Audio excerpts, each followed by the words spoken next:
Amanda Bird, Here. Amy Gary, Here. Anna Taylor, Here. Anne-Marie Ron Sorensen, Here. Blake Tolliver, Brian Schultz, Cameron McColgan, Here. Kara Flegel, Dan Risser,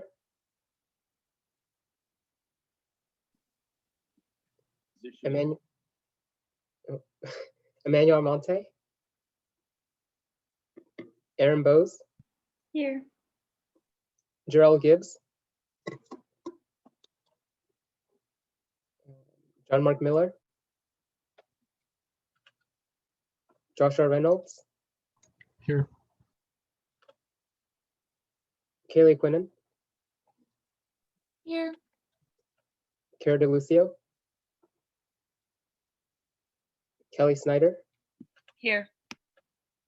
Kyle Quinn, Here. Lakin Meter, Louis Richardson. Here. Yep, I got you, John Mark. Marie Meisner, Here. Maddie McIntyre, Here. Megan Dalo, Here. Najee Rodriguez, Here. Noah Robertson, Here.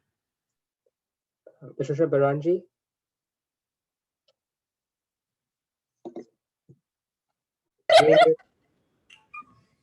Here. you're good. Rainier Foley De Fiore, Here. Refugio Lara, Ryan Lascalzo, Here. Samantha Brown, Here. Sarah Jordan, Here.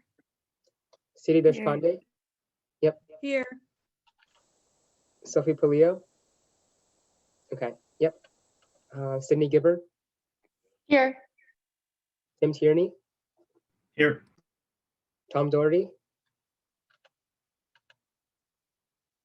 Xiaoru Shi, Here. Yujin Zhang, and Yuna Choi. Was anyone's name not called? I'm here. I just missed my name. Sorry. Yep, you're good. Okay, I think we're all set. Sweet. And with that, we'll move on to adoption of the agenda. Are there any motions to be made? Yep, motion to add under special presentations.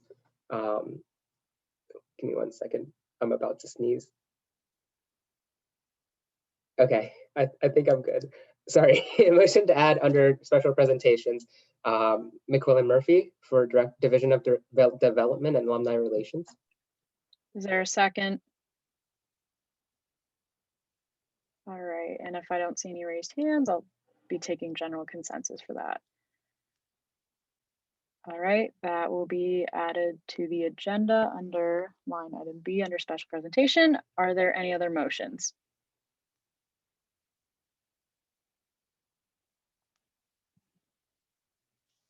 All right, seeing none, we will now move on to adoption of the meeting minutes. Is there any discussion of the past general meeting minutes?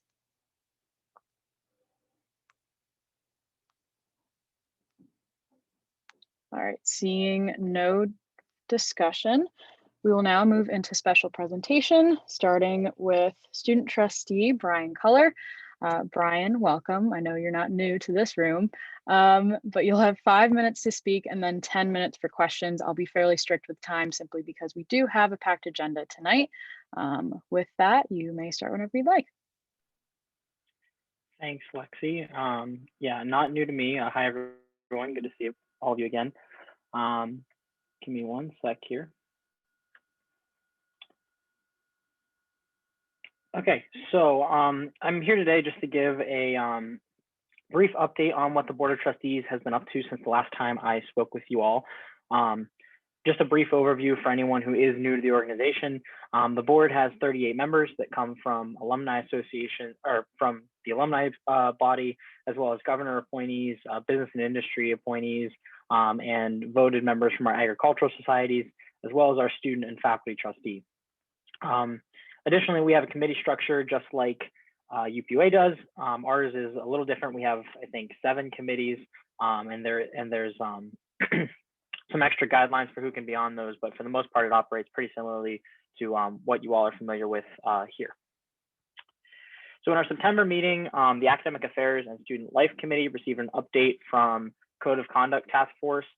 Nyla Holland is obviously the student chair of this. I'm sure this isn't news to any of you. And she and the entire Code of Conduct Task Force have been doing a phenomenal job.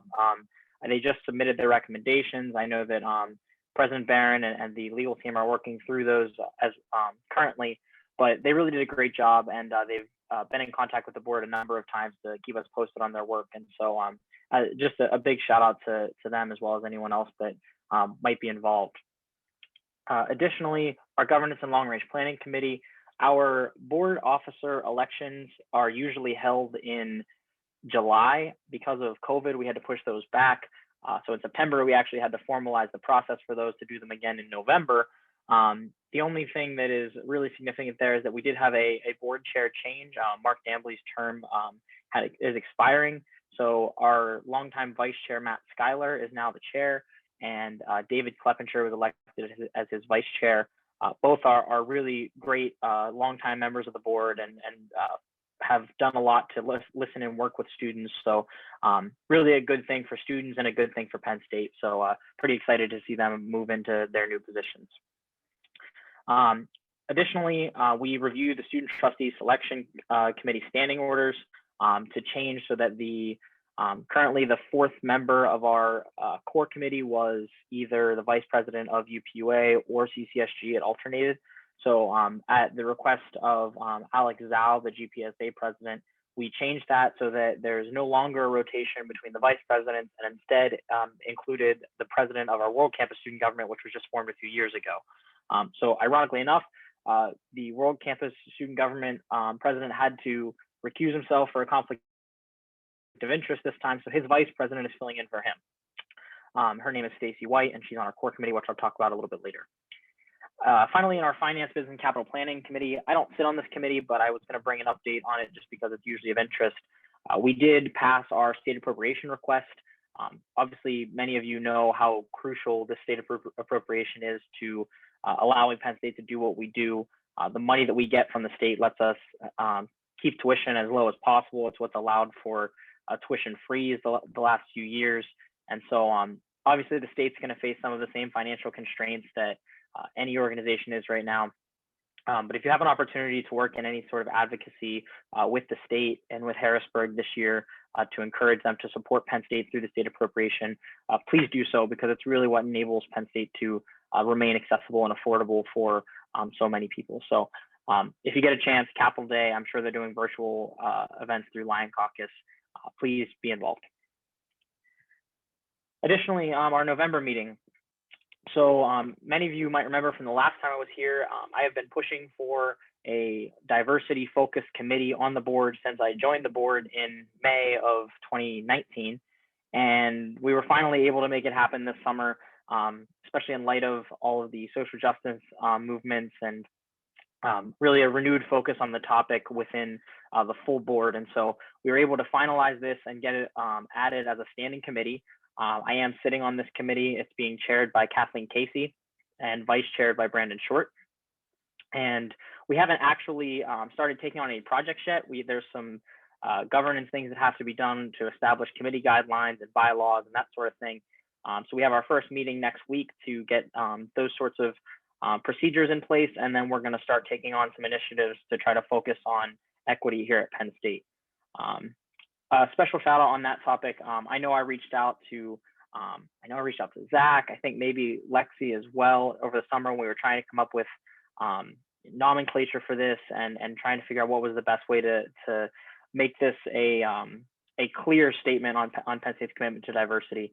So I want to thank them for their support as well as all their work that they do with us with the board leadership. And then President Barron gave an update on the racism and bias working groups that have been formed. I'm sure that you guys have been keeping in touch with those. He also gave a town hall today to release some of the findings of the Presidential Commission. So if you haven't gotten a chance to check that out, it should be archived and posted on WPSU pretty soon. So coming up for myself and for the board, as I said, equity and human resources objective setting. One of the things that we have established recently that's been of interest is the board has committed itself to a diversity goal that we are trying to achieve by 2025. So what that means is that we are hoping to have 50% of our board come from a diverse population by the time we get to 2025. This is challenging because, as I mentioned, there's a number of avenues to the board, and it can be some of those we don't have influence over because they're elected. But as students, we're gonna try to do our best to contribute to that when our selection comes up, which I'm going to speak about in a moment.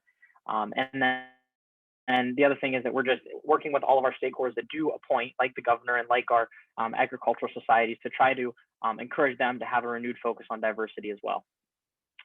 And then finally, our Racism and Bias Task Force, which is the board's oversight group that's working with President Barron to basically oversee all of the working groups that I just mentioned. We are kind of wrapping up now. We've received not wrapping up, that's not the right word, but we received reports and things recently, and we're trying to figure out how to transition our work into the fold of the new Equity and Human Resources Committee. That's a work in progress and hopefully going to be figured out before our first meeting of 2021, but that's where we're at with that group as well. So what I'm really here to talk to you all about, though, is our student trustee and student trustee selection committee applications, which are opening up on January 11th. So just a quick overview of the position for anyone who might be interested in applying. The student trustee is selected by the students, a panel of students that I'm going to give some details on. But ultimately, the student, once elected, is a full member of Penn State's Board of Trustees. Their responsibility is to the university, and I talk often about how that can be challenging because you're there to provide student perspective, but not necessarily to represent the student voice. And so that can be tricky, but ultimately the student trustee is tasked, like all trustees, with promoting the welfare and well-being of Penn State into the future. And so that's a really nuanced idea for a student to take on, and I'm happy to explain more about it to anyone else that's interested. But then finally, the other thing that I do a lot in my role is just trying to get to know the constituency. As the student trustee, you are the only student that represents all 90,000 Penn State students, World Campus, graduate students, Commonwealth Campus, and University Park alike. And so that's a big constituency, and it's obviously impossible to intuitively know what the issues and challenges are for each of those groups. So I try to do my best to get to know as many students from different backgrounds as I can. The student governments are a great way for me to do that. I speak with Zach and Lexi a lot, as well as the presidents and vice presidents of other student governments. So if this is a role you're interested in, just go in knowing that this isn't something you can do on the back burner. It's an active, always working job where you need to be willing to get to know your fellow students, even the ones that you might not be as familiar with. And so the student trustee application will come out on January 11th, as well as student trustee selection committee application. So the student trustee selection committee is made up of 11 members in total, 5 of which are our core members. I mentioned the core membership group earlier, and then the 5th member is myself. I chair the committee, and the 5 core committee members will take applications, and we are going to select our 6 at-large members. This can be any member of Penn State's student body. So if you're interested, please apply. We're really trying to put an emphasis and a focus on making sure that we're trying to achieve a diverse selection group so that we can reflect that diversity in our selection for the student trustee candidate. So please apply. And if you're not interested in applying, tell your friends who might be interested. We really would love to have a ton of applications to sift through and really make our lives difficult when it comes to picking who's going to select our next student trustee. And then finally, our applications will come out, as I said, on the 11th. They'll close on the 25th. We will select a first round of candidates for interviews. The preferred candidate will then go for board review and confirmation in May. So that was a lot of information. I know I'm on a time crunch here, so I can take any questions you all might have on the student trustee selection process or on the board in general. Happy to answer any of those that you might have. All right, and with that, are there any questions? If so, please raise your hand. Representative Lascalzo? Ryan Lascalzo, Lion Pride representative. You said that the Board of Trustees is trying to get like a 50% diversity rate by 2025. I was wondering what the current percentage is, as well as what do they mean by diversity in this set? Sure. So common question. Technically, the way the board is defining diversity right now is basically anyone who's not a straight white male. We are currently including women in that statistic. For better or for worse, my personal feeling is that we shouldn't be, patting ourselves on the back for having women in the boardroom in 2020. But currently, we are counting that in our statistics. But I think right now we're at about 30% diverse by that metric, and trying to reach 50 by 2025. So technically, any woman, person of color, sexual or sexual orientation or gender background all counts as those statistics. Are there any other questions for Brian?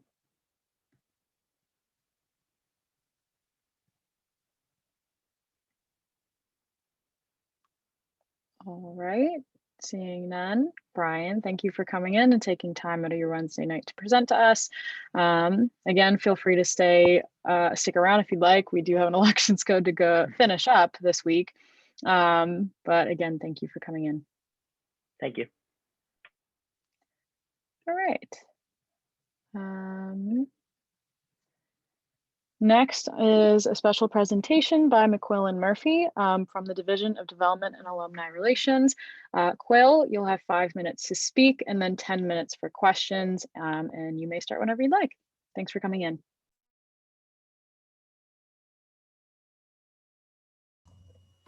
Thanks, Lexi, and thank you for having me in here this evening to speak with you all.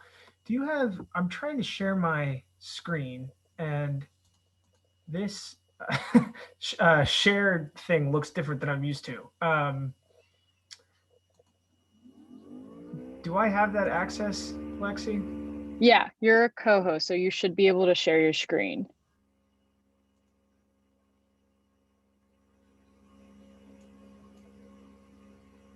Okay, I'm getting. Yeah, you should be able to. I'll double check too. Yeah, it's not giving me any options under share, under basic, and then it's giving me an advanced options to share as a virtual background, the PowerPoint, content from a second camera. It's really odd.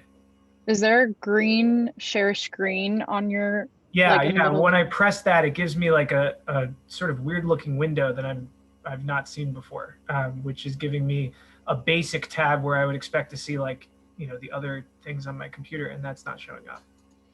Okay. And then it has an advanced one that's going to allow me to share PowerPoint as a virtual background, music or computer sound only, or content from a second camera. Yeah, this is weird. Here, wait. Give me a second. I may actually have your presentation. I might have your presentation actually. Yeah, you have it on hand. We can use that, and I'll just tell you when to flip the slides. Yeah. I have no idea why this is not working. This is really weird. I swear I'm proficient in Zoom, and no worries. Let me. Sorry, my Wi-Fi is a little, just slight technical difficulties. It's 2020, folks.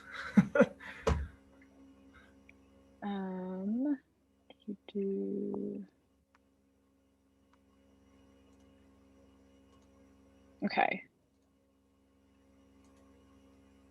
It's loading.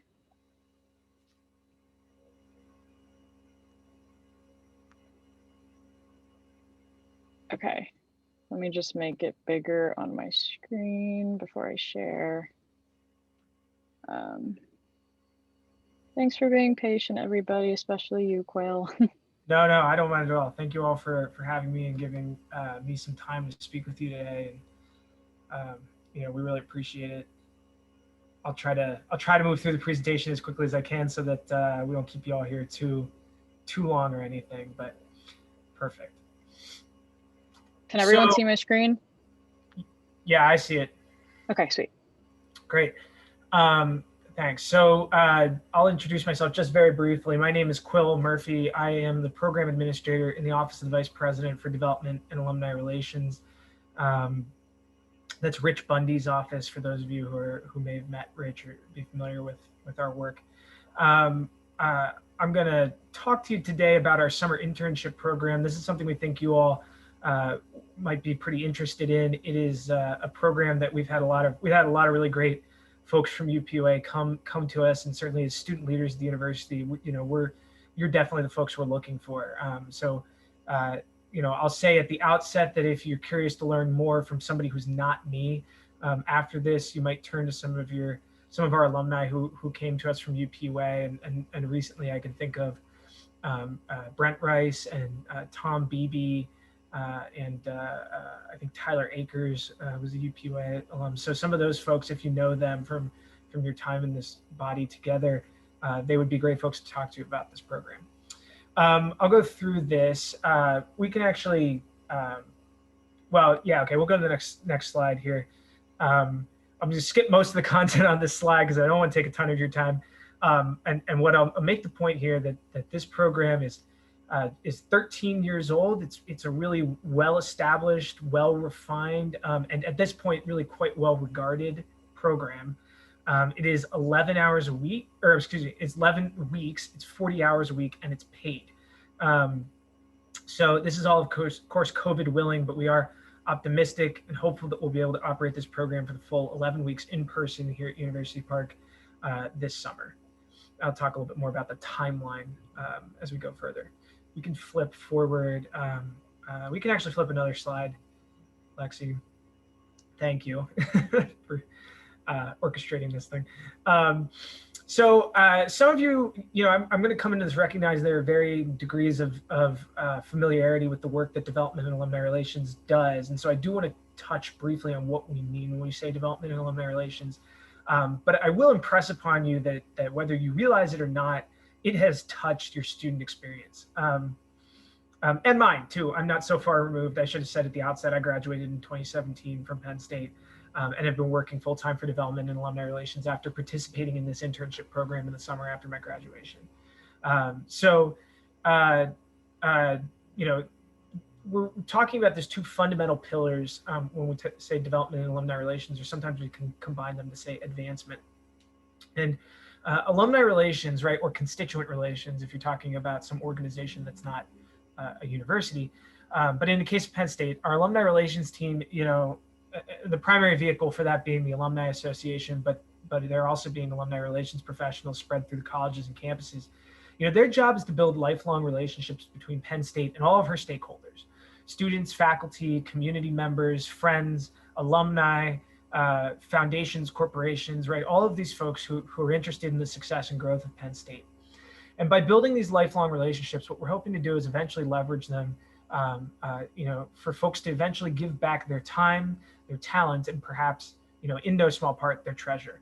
And that treasure, often in the form of cash gifts or other forms of gifts, supports the things that you see in front of you on this screen. And I put scholarship at the top, not by accident. 3 folks in that photo there came and spoke to our group about how scholarships allowed them to come to Penn State and to stay at Penn State.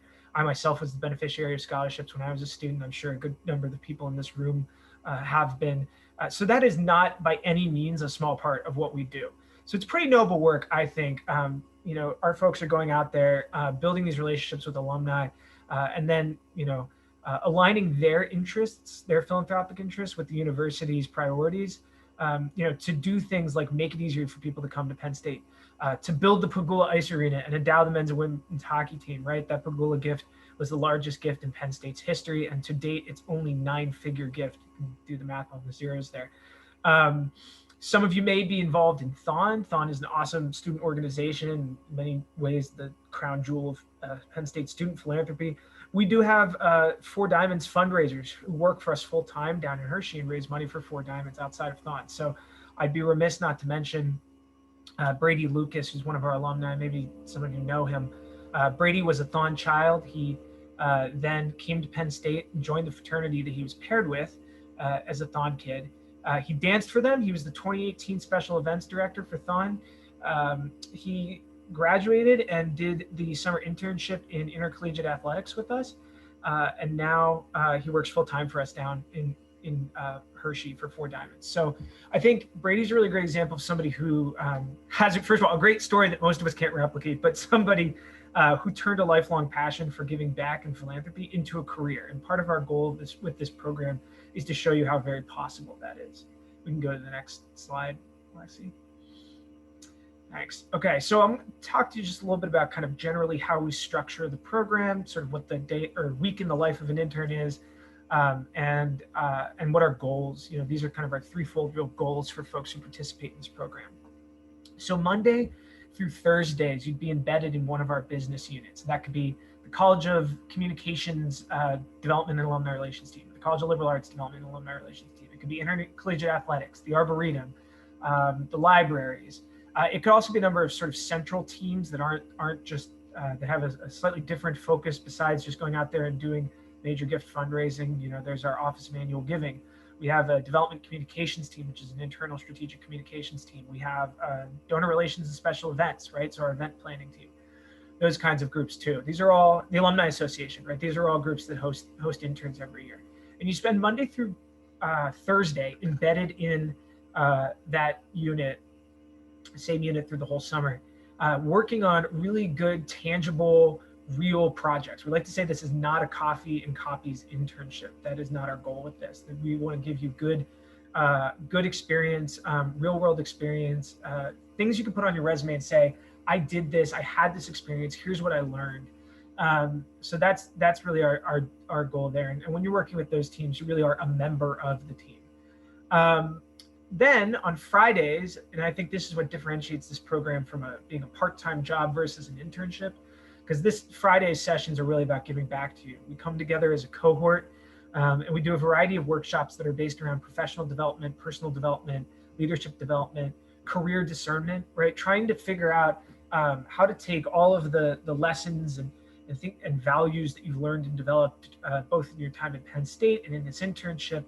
How do you ask yourself the right questions to get the answers to say, what's the next step in my career? And how do I take all of that and apply that to my career, right? And help me take that next step out of college, out of university, and into the workforce. I'll give a 1-minute warning here too. Thanks, Lexi. And then of course, lastly, that you're going to make really excellent connections with Penn State alumni, volunteers, and about 600 professionals, world-class professionals who are doing this work here at Penn State. We can go, you can skip forward 2 slides actually. I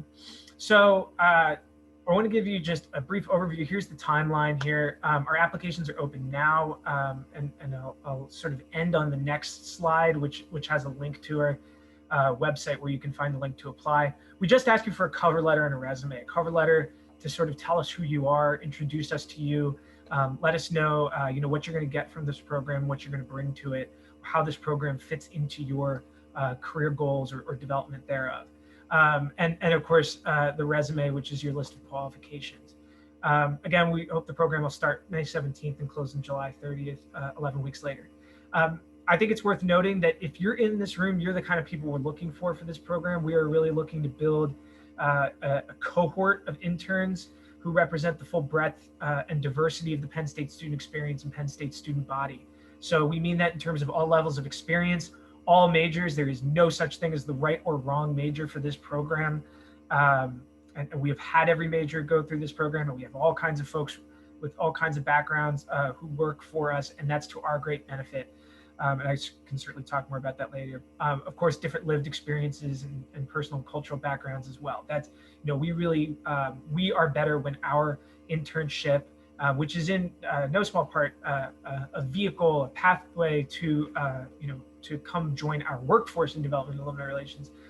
when that really represents the full breadth of diversity that is the Penn State constituency, both its student and alumni base. We'll go to the next slide. So this is a great one to take a screenshot of or something if you're interested. Our 2 information sessions have passed, but that's my name. McQuillan is long for Quill. You can find me at that email address. And that bottom link is really key. That bottom link will take you to our website where you have all this information and more, bios of our former interns. There's a great video they made, that kind of thing. And crucially, the links to apply to our positions here at University Park. And it's worth noting, maybe Lexi can send this whole deck out to you afterward. You would see on the last slide, we don't have to show it now, but on the last slide, you'd see that we also have positions at Hershey and Altoona. If you live in one of those areas, or if you don't and you're interested in medical fundraising or Commonwealth campus fundraising, we consider those to be commutable to and from University Park, so we have positions there as well. Okay, I did that as fast as I could. And now I definitely want to open the floor to questions if anybody has any. I'm more than happy to answer them now, and I'll also preface it by saying that I'm happy to make myself available to you in the future if you'd like to follow up with me or somebody else on our team or one of our alumni at a later date, one-on-one. All right, thank you. And then with that, are there any questions for Quill? And if so, please raise your hand if you're a co-host, which I know like 3 of you are. Let me know if you'd like to ask something. Representative Bose? Hi, Quill. Erin Bose at large. Thank you so much for coming to speak to us. I was just wondering, just with the year and everything, is this a virtual internship this year? Is it mainly in person? Kind of what does that look like? That's a really great question, Erin. This past summer, we had to shorten the program to 3 weeks and move it remotely. And instead of working individually embedded in one of our units, we had folks working in small groups on shorter team-based projects with some of we did Hershey Medical Center, our Office of Annual Giving, our Office of University Development, and the Alumni Association hosted those for us. And we did 4 small group projects. We continued to do what we thought was the really crucial and stuff that we could move online in those Friday sessions, those professional development sessions. So we feel good about the experience that we were able to provide our interns this summer. We think that they still got a lot out of it. They've told us they have. Obviously, it's not quite the same as the full 11-week in-person experience. So I say that, I sort of preface that to say we are really hopeful and optimistic that by the time next May rolls around, that some combination of rapid testing and social distancing and vaccines will allow us to operate this program in person. But there are sort of gradations and flexibility of ways we can shorten the program or move it online for portions or the entirety of the program, where we think we can still give a really, really high quality experience, even if we aren't able to run the program in person for the full summer. But we are optimistic that we'll be able to do that. Are there any other questions?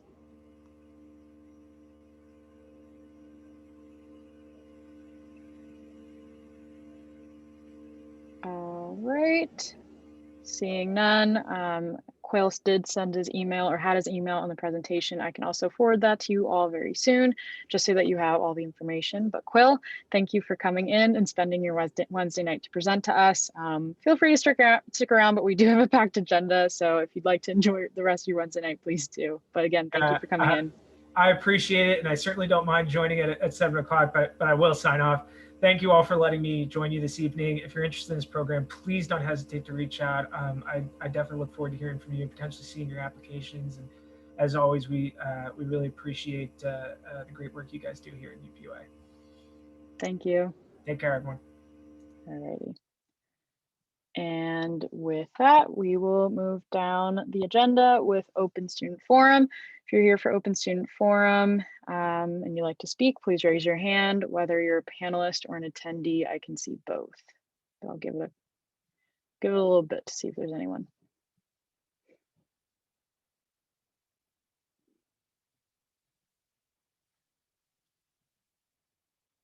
All right, seeing no one here for Open Student Forum, we'll keep moving on with a report by the President, President Mckay. Thank you, Vice President Pathical. Hi, everyone. It's good to see you. I first want to thank Brian and Quill for coming out tonight and talking with all of us. There's some really exciting opportunities that they shared tonight and that we have in many ways been sharing in the Teams chat in the opportunities and external events channel. So be sure that you're checking those out, both about what was talked about tonight and what might be shared there. Some really cool opportunities, even though we're all virtual. Last Thursday, the Alumni Council met up. We discussed a lot of things, including efforts to build a more inclusive alumni association. The membership committee met with the Diversity, Equity, and Inclusion Committee, so a bit of a joint event. Some suggestions that I'd raised were adding pronouns in the signups for the Alumni Association signups, as well as removing the required prefixes, things like Mr. and Mrs. and Miss, in signing up for the association, as well as things for Giving Tuesday. We learned a little bit about that software and how that might be a little behind the curve, but we're working to figure out how to kind of catch that up to speed and be a little more inclusive rather than require that those be put, for example. We also talked about mandatory bias and discrimination training for chapter leaders throughout the country who've now taken it upon themselves to lead alumni from Penn State in chapter meetings. So again, trying to build a more inclusive association from the ground up, really. The Executive Ad Hoc Committee met last Thursday. We discussed some, as we're charged with, some problems with the executive branch and what we deal with. Just a reminder, you can check out all of what we're up to there in the ad hoc teams. If you aren't a member of the ad hoc team, but you would like to be, I would encourage you to reach out to Speaker Zhang and have him add you to that. It was earlier this year, which we had created it. And I want to make sure that everyone knows that they're always welcome to come and contribute to those conversations. Saturday, I met with Acting Executive Director of Sustainability, Rennie Richardson, the Vice President and the Chief of Staff, as well as the Department of Sustainability later on to discuss the Department of Sustainability, as well as a culture and leadership climate survey, which I put out to the department following the resignation of our former executive director, really just to see kind of some of the biggest problems within the department. Communication, size, and support were some of the largest things that were highlighted. And as such, we offered the opportunity for various members of the department to offer suggestions and changes. We went over this survey with the cabinet on Saturday as well. The largest recommendation was that we redistribute some of the responsibilities within the department. The idea that sustainability includes, for example, sexual misconduct and prevention, but a department with that responsibility, as well as things like environmental sustainability, just seems to be really unmanageable for any executive director and unable to provide the support system necessary that many of you enjoy even on your own committees. So we have a few different plans on how to redistribute that kind of responsibility moving forward, possibly a new entity within the executive branch. Time will tell for sure, but I think we should have a few ideas ready to roll within the next few weeks, certainly before we get back from winter break, hopefully enabling the sustainability department to catch back up to speed and take off.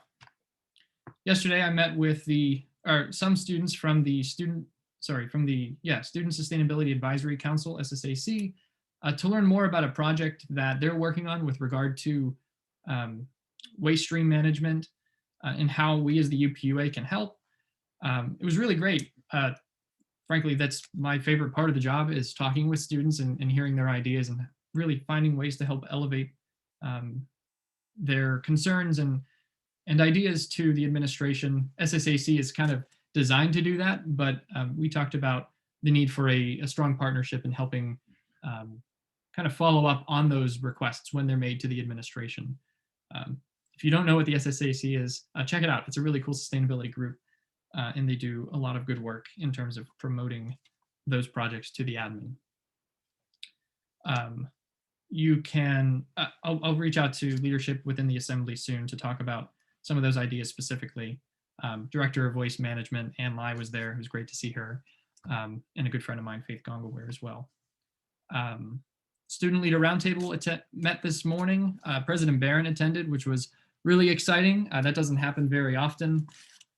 Again, for those who just need a refresher, that is a group just put together by Vice President Damon Sims, just really his way of hearing what's going on in the student body. Myself, Vice President Pathical, Student Trustee Color, we're all there this morning, fellow student government executives and more.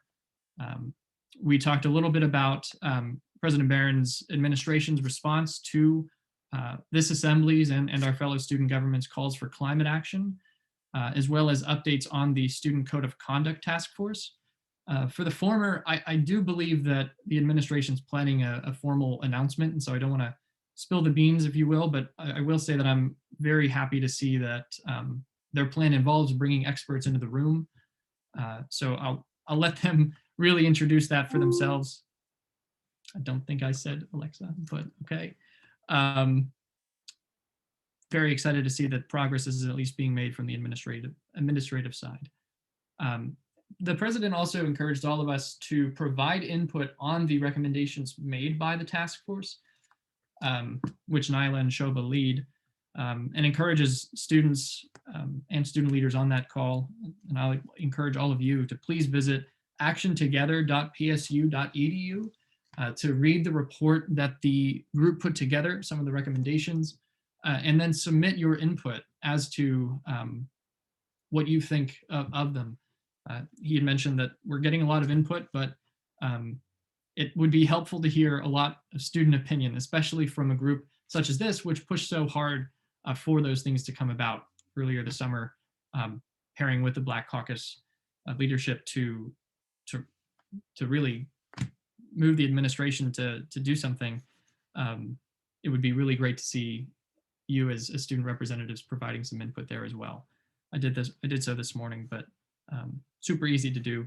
Just take a moment and do it.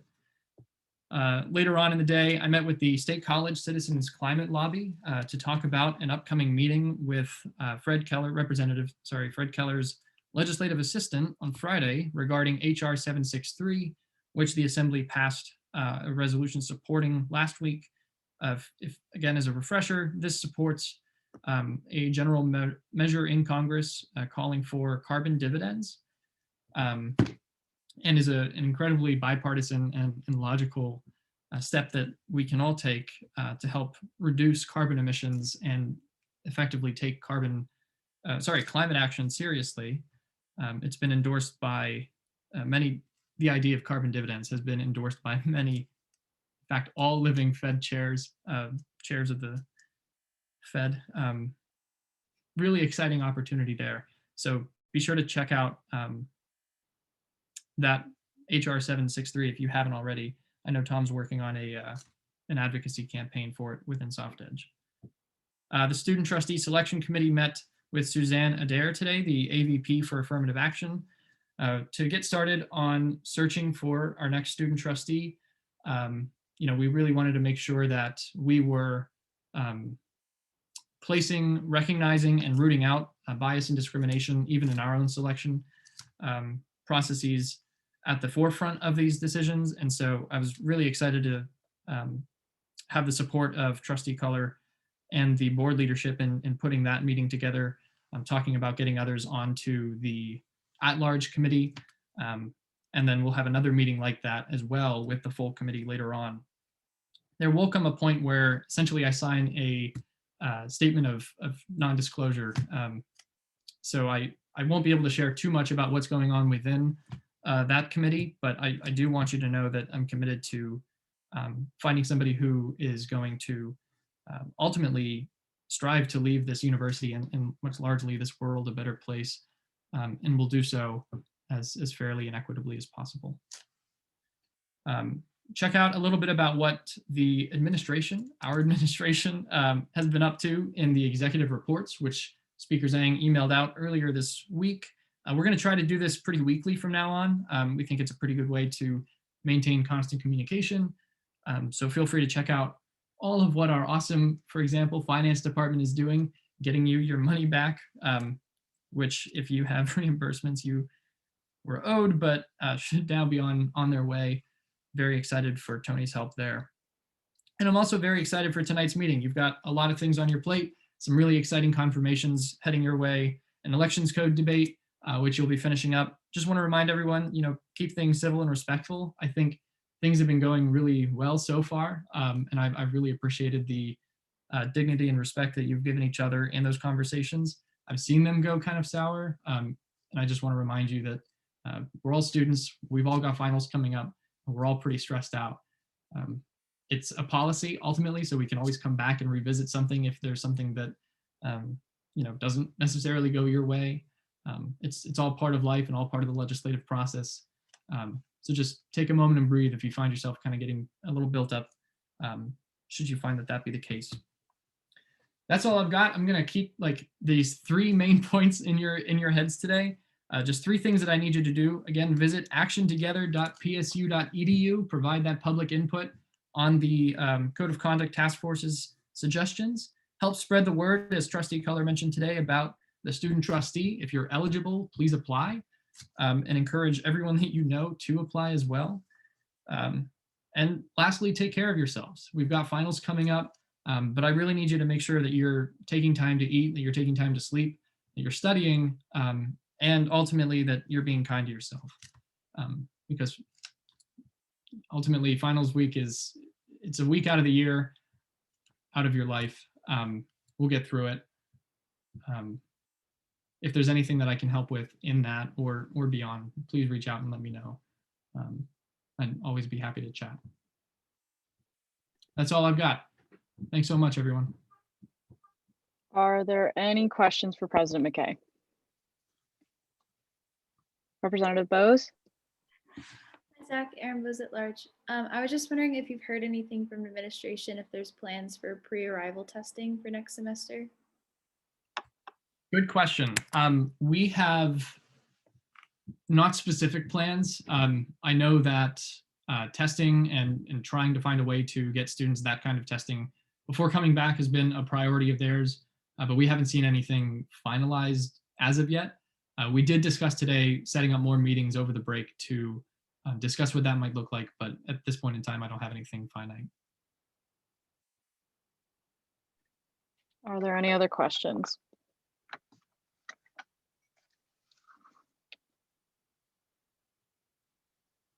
All right, seeing none, we'll now move on to my report, and I'm going to keep it really brief.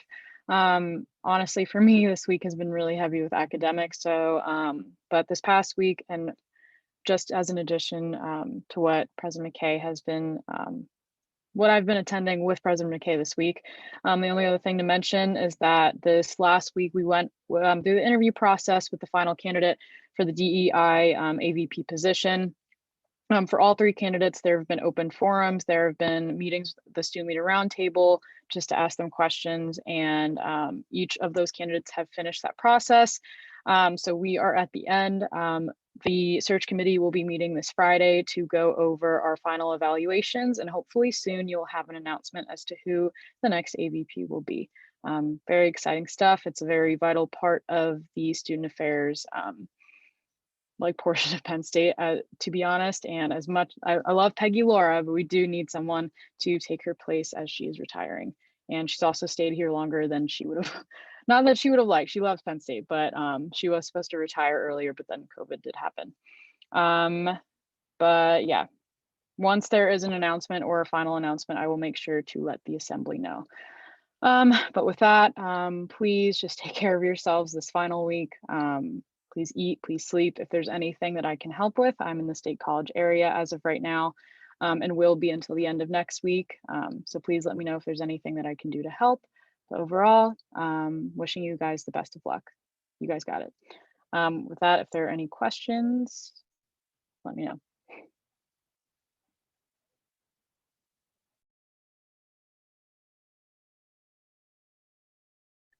All right, seeing no questions, we will now move on to liaison reports. If you're a liaison or affiliate and have a report, please raise your hand.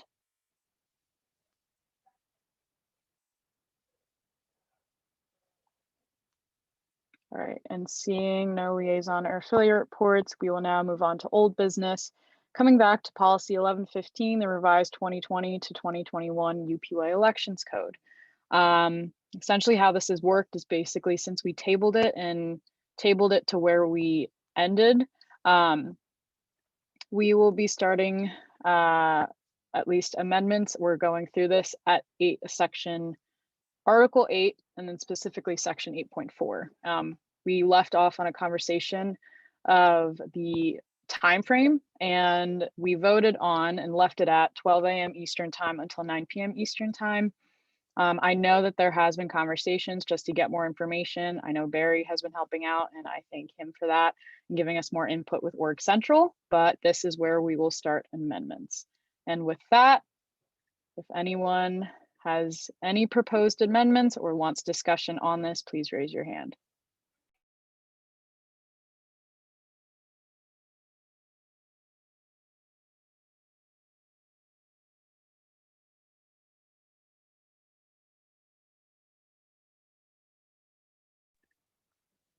Representative Vose?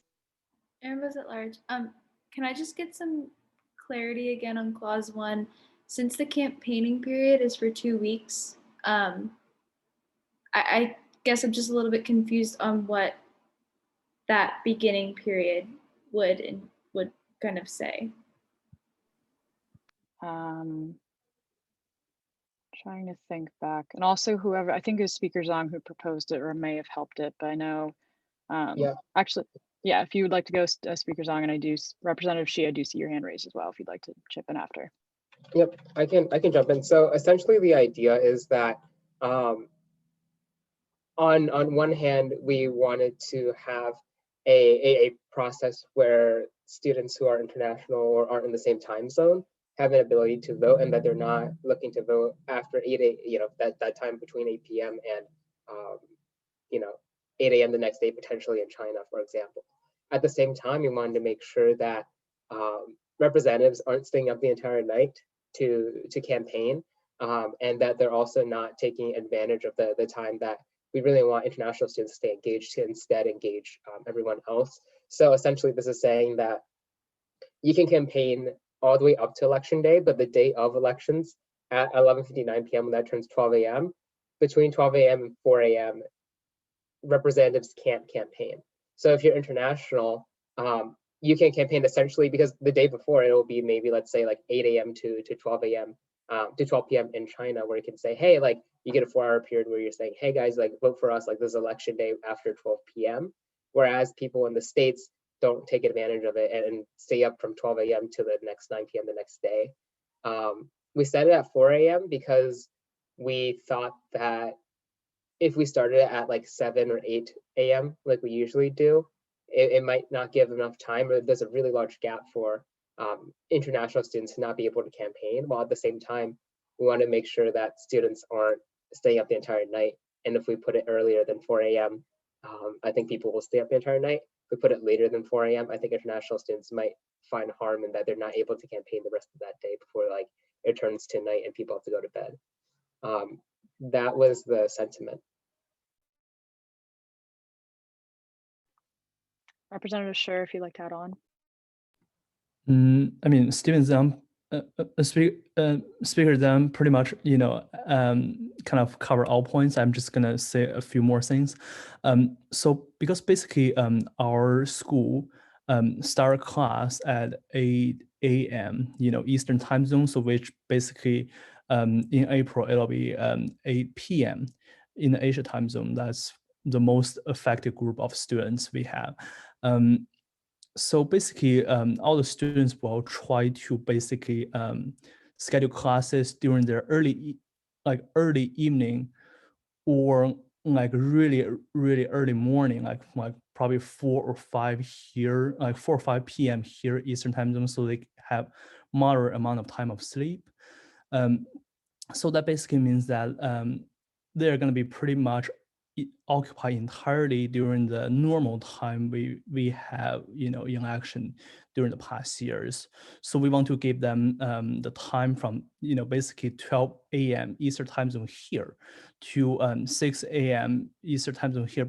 So basically that time of period. So that's basically 12 p.m. there, in the noontime to 6 p.m. in the Asia to give them the time to vote earlier, so they can vote at kind of like a more convenient time, so we don't, actually discourage our students in a different time zone to vote for the election. Because if we actually just, because of time zone, that we drive away student votes, then we kind of just start losing the meaning and the equity of the entire election. So we want to make sure that every student has the equal opportunity and equal convenience and accessibility to vote in this election.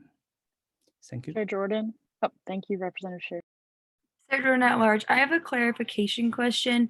So is this just saying that for clause 1 that like representatives can't like post or stuff, like they can't like publicly, like, because I know beforehand will be like in the campaign period, so can maybe Speaker Zhang can just clarify what that clause like entails.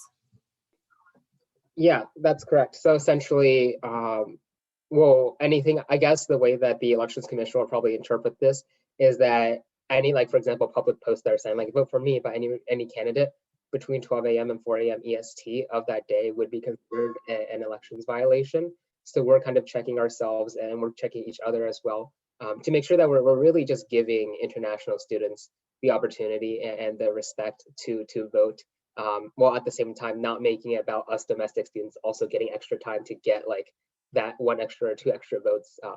So I think it really is a courtesy. I think,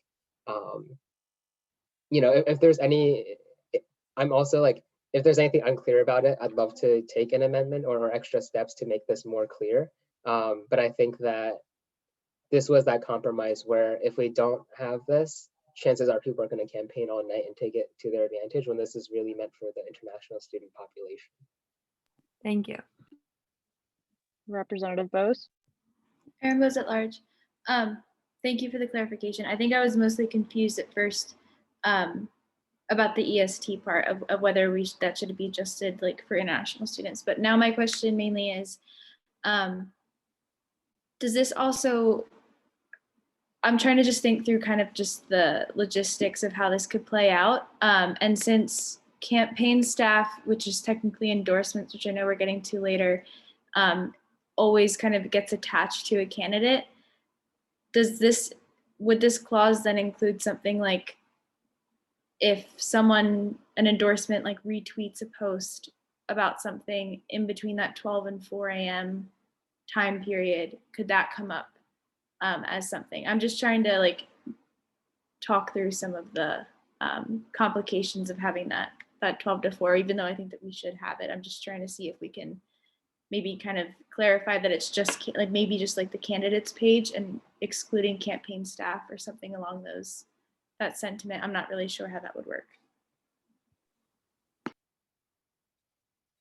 Speaker Zhang or Representative, yeah. I'll let Representative Sher go first, and then I can comment on that. I mean, in my opinion, so I mean, because last time representatives have mentioned that we need to actually care about, the mental health of our candidates. So I mean, basically from the 12 to 4 a.m., I think it would be the best to kind of prohibit all campaign activities from, posting on Twitter, Instagram, Facebook, or whatever social media you use, and also campaign website, and probably include, I think including all the endorsements posts, of course. So basically, we don't want any kind of candidates to have, kind of advantage over anyone else, and also make sure that candidates have enough sleep. So basically, yeah, candidates should just sleep from 12 to 4, make sure that they have enough rests for the morning, campaigning. Kind of, yeah, so basically, if any candidate, act any actions like post a post or announce an endorsement during the 12 to 4 would be considered a violation, I guess. Yeah. Thank you. Representative Bose. Yes, I think that I'm completely on board with that. I'm just more so clarifying in application of this clause. who does this refer to? Does this refer to strictly the candidates themselves in that, or would this also include the campaign staff, since they're typically also looped in on that, including like someone retweeting something? I think the reason that I'm asking is a lot of the times there can be something where a candidate is always, and they should be, and there should be that type of accountability where a candidate is supposed to kind of display these types of rules and stuff like that to their endorsements, but it can oftentimes end up being where it can start getting in the way, where I wouldn't want to see a certain candidate have someone that endorsed them start retweeting something between 12 and 4, especially if we're basing this off of Eastern time. If there's an international student who's endorsing a candidate, they then have to think that between 12 and 4 Eastern time and kind of like adjust to that timing as well. If they were to post something, then it comes back on that candidate, and that candidate could be disqualified. So I guess I'm just asking for clarification on if it's just candidates specifically for this section, because in other sections, campaign staff fall under the candidates.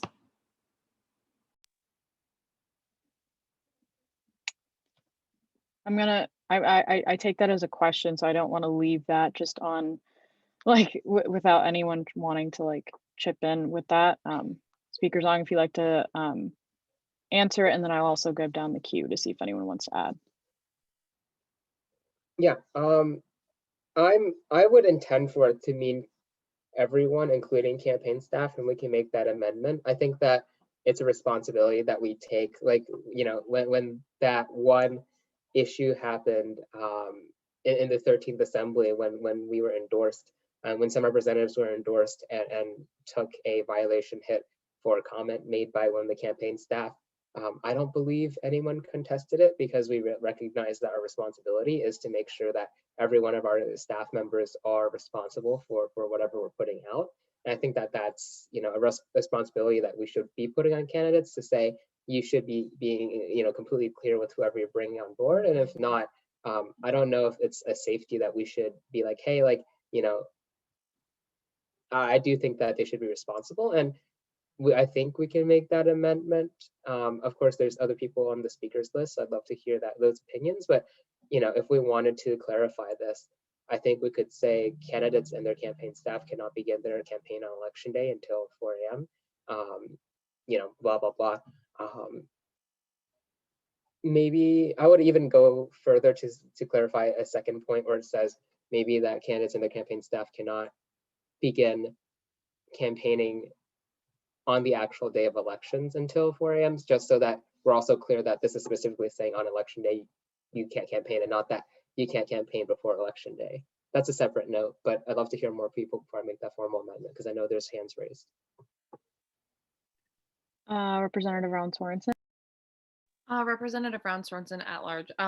This will be really quick, but I totally agree with what Steven said. Like, if we are like, I remember like this year, it was, yes, like a retweet of like a post that you posted, like might not be campaigning from someone who didn't endorse you, but like it can, like, it's kind of subjective, like people can like those things. But like if you have someone who's endorsing you, and like we're gonna get to that later, so like rules may change, like we don't know.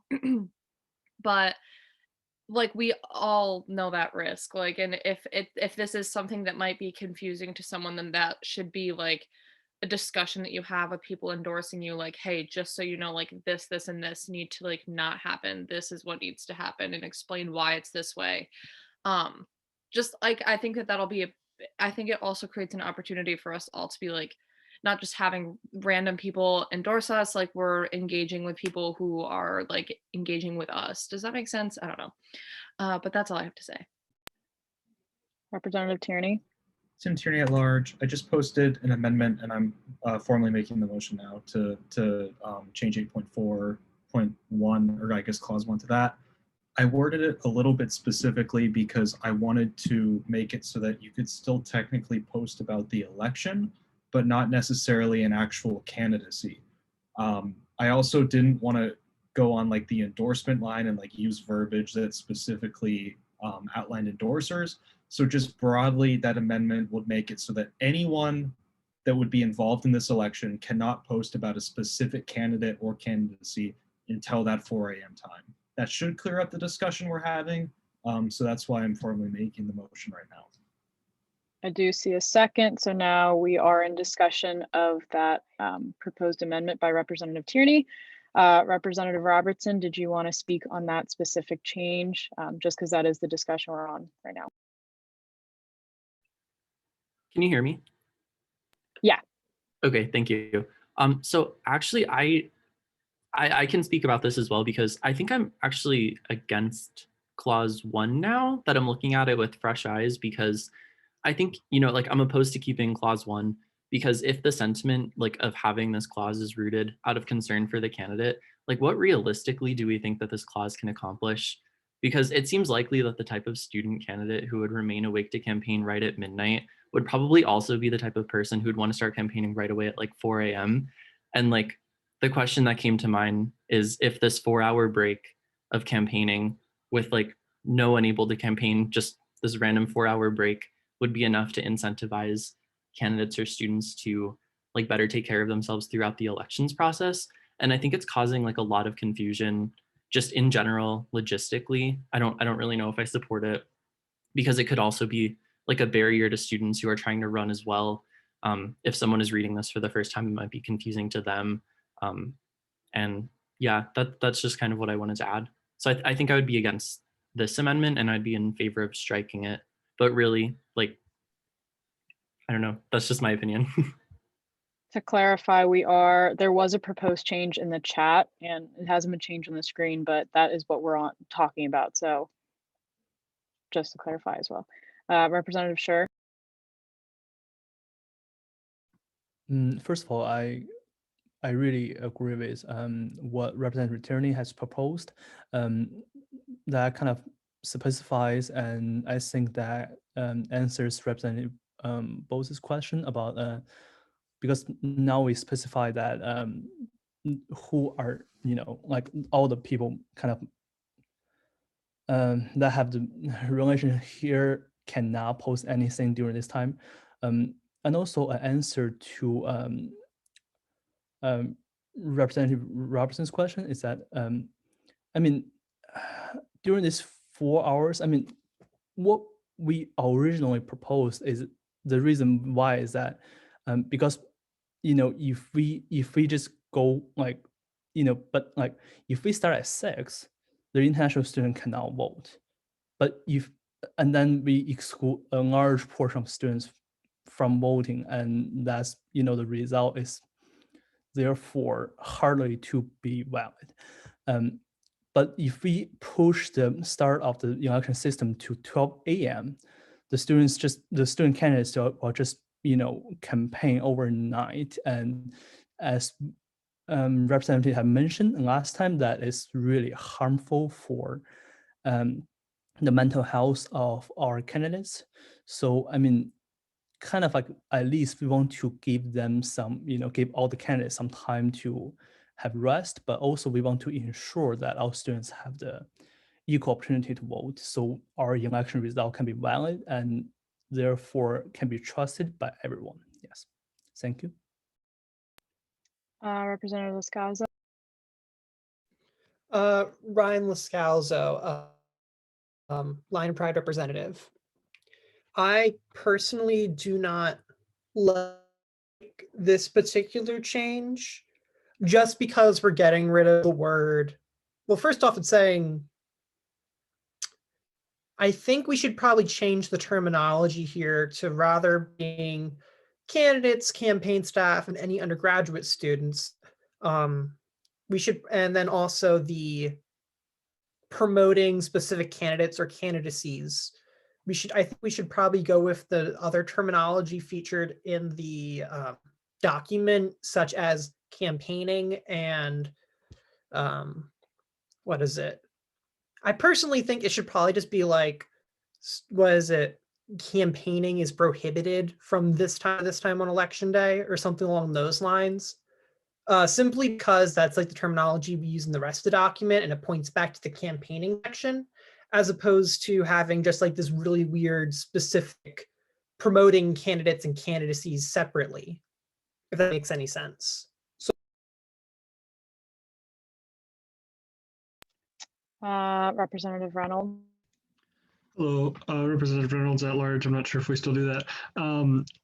My suggestion would be to make it so that representatives cannot speak at all with respect to voting and campaigning until that 4 a.m. mark. And the reason for that is because if you have a candidate getting on a group chat and saying, hey guys, everybody, please vote, go vote, go vote, go vote. You're like, obviously, you might not be saying for me, but that's just kind of like under the mouth silent there, because they're going to open up the thing and they're going to see your name and you're the one who's telling them, hey, you guys can vote for the UPUA representatives. So I feel that candidates should not be able to post at all from that midnight to 4 a.m. mark, because that would be a way to basically circumvent the restriction. And to Representative Robertson's question about what's the utility of it at all, if a candidate can still get on at 4 a.m.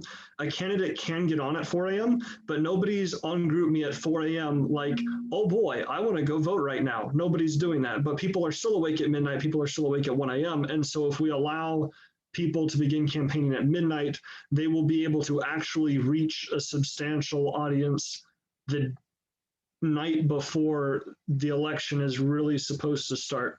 And so I think the main reason that we pushed for this 4-hour moratorium on campaigning is simply so that it actually starts the next day and it doesn't stretch across the late night and then another day. And again, as I think Representative Schitt mentioned, we need to make sure that international students have time to vote. So that's why we're starting at midnight, but we're blocking campaigning until 4 a.m. So basically, I would suggest to Representative Tierney that we amend this amendment to just simply bar candidates from posting about elections until the 4 a.m. mark, just to make it completely effective and airtight. And nobody else should be able to promote specific candidacies. Representative Roberts. Hi, Noah Robertson at large. Yeah, I think that makes a lot of sense too, but I'm also still thinking just realistically, like, I think, okay, so 2 things. One, I think we should specify in the language that it's like a moratorium on campaigning, because if you just kind of read it now, I'm looking at it like not having had these conversations, like it doesn't really say that campaigning stops from 12 to 4, I think, unless I'm misinterpreting it. But yeah, so I think we should specify with the language a little bit more. And really, like, it's hard to tell like which way it's gonna go, but like a student could realistically like post something at like 11:59 p.m. and then like that breaking campaigning happens, and then I don't really know.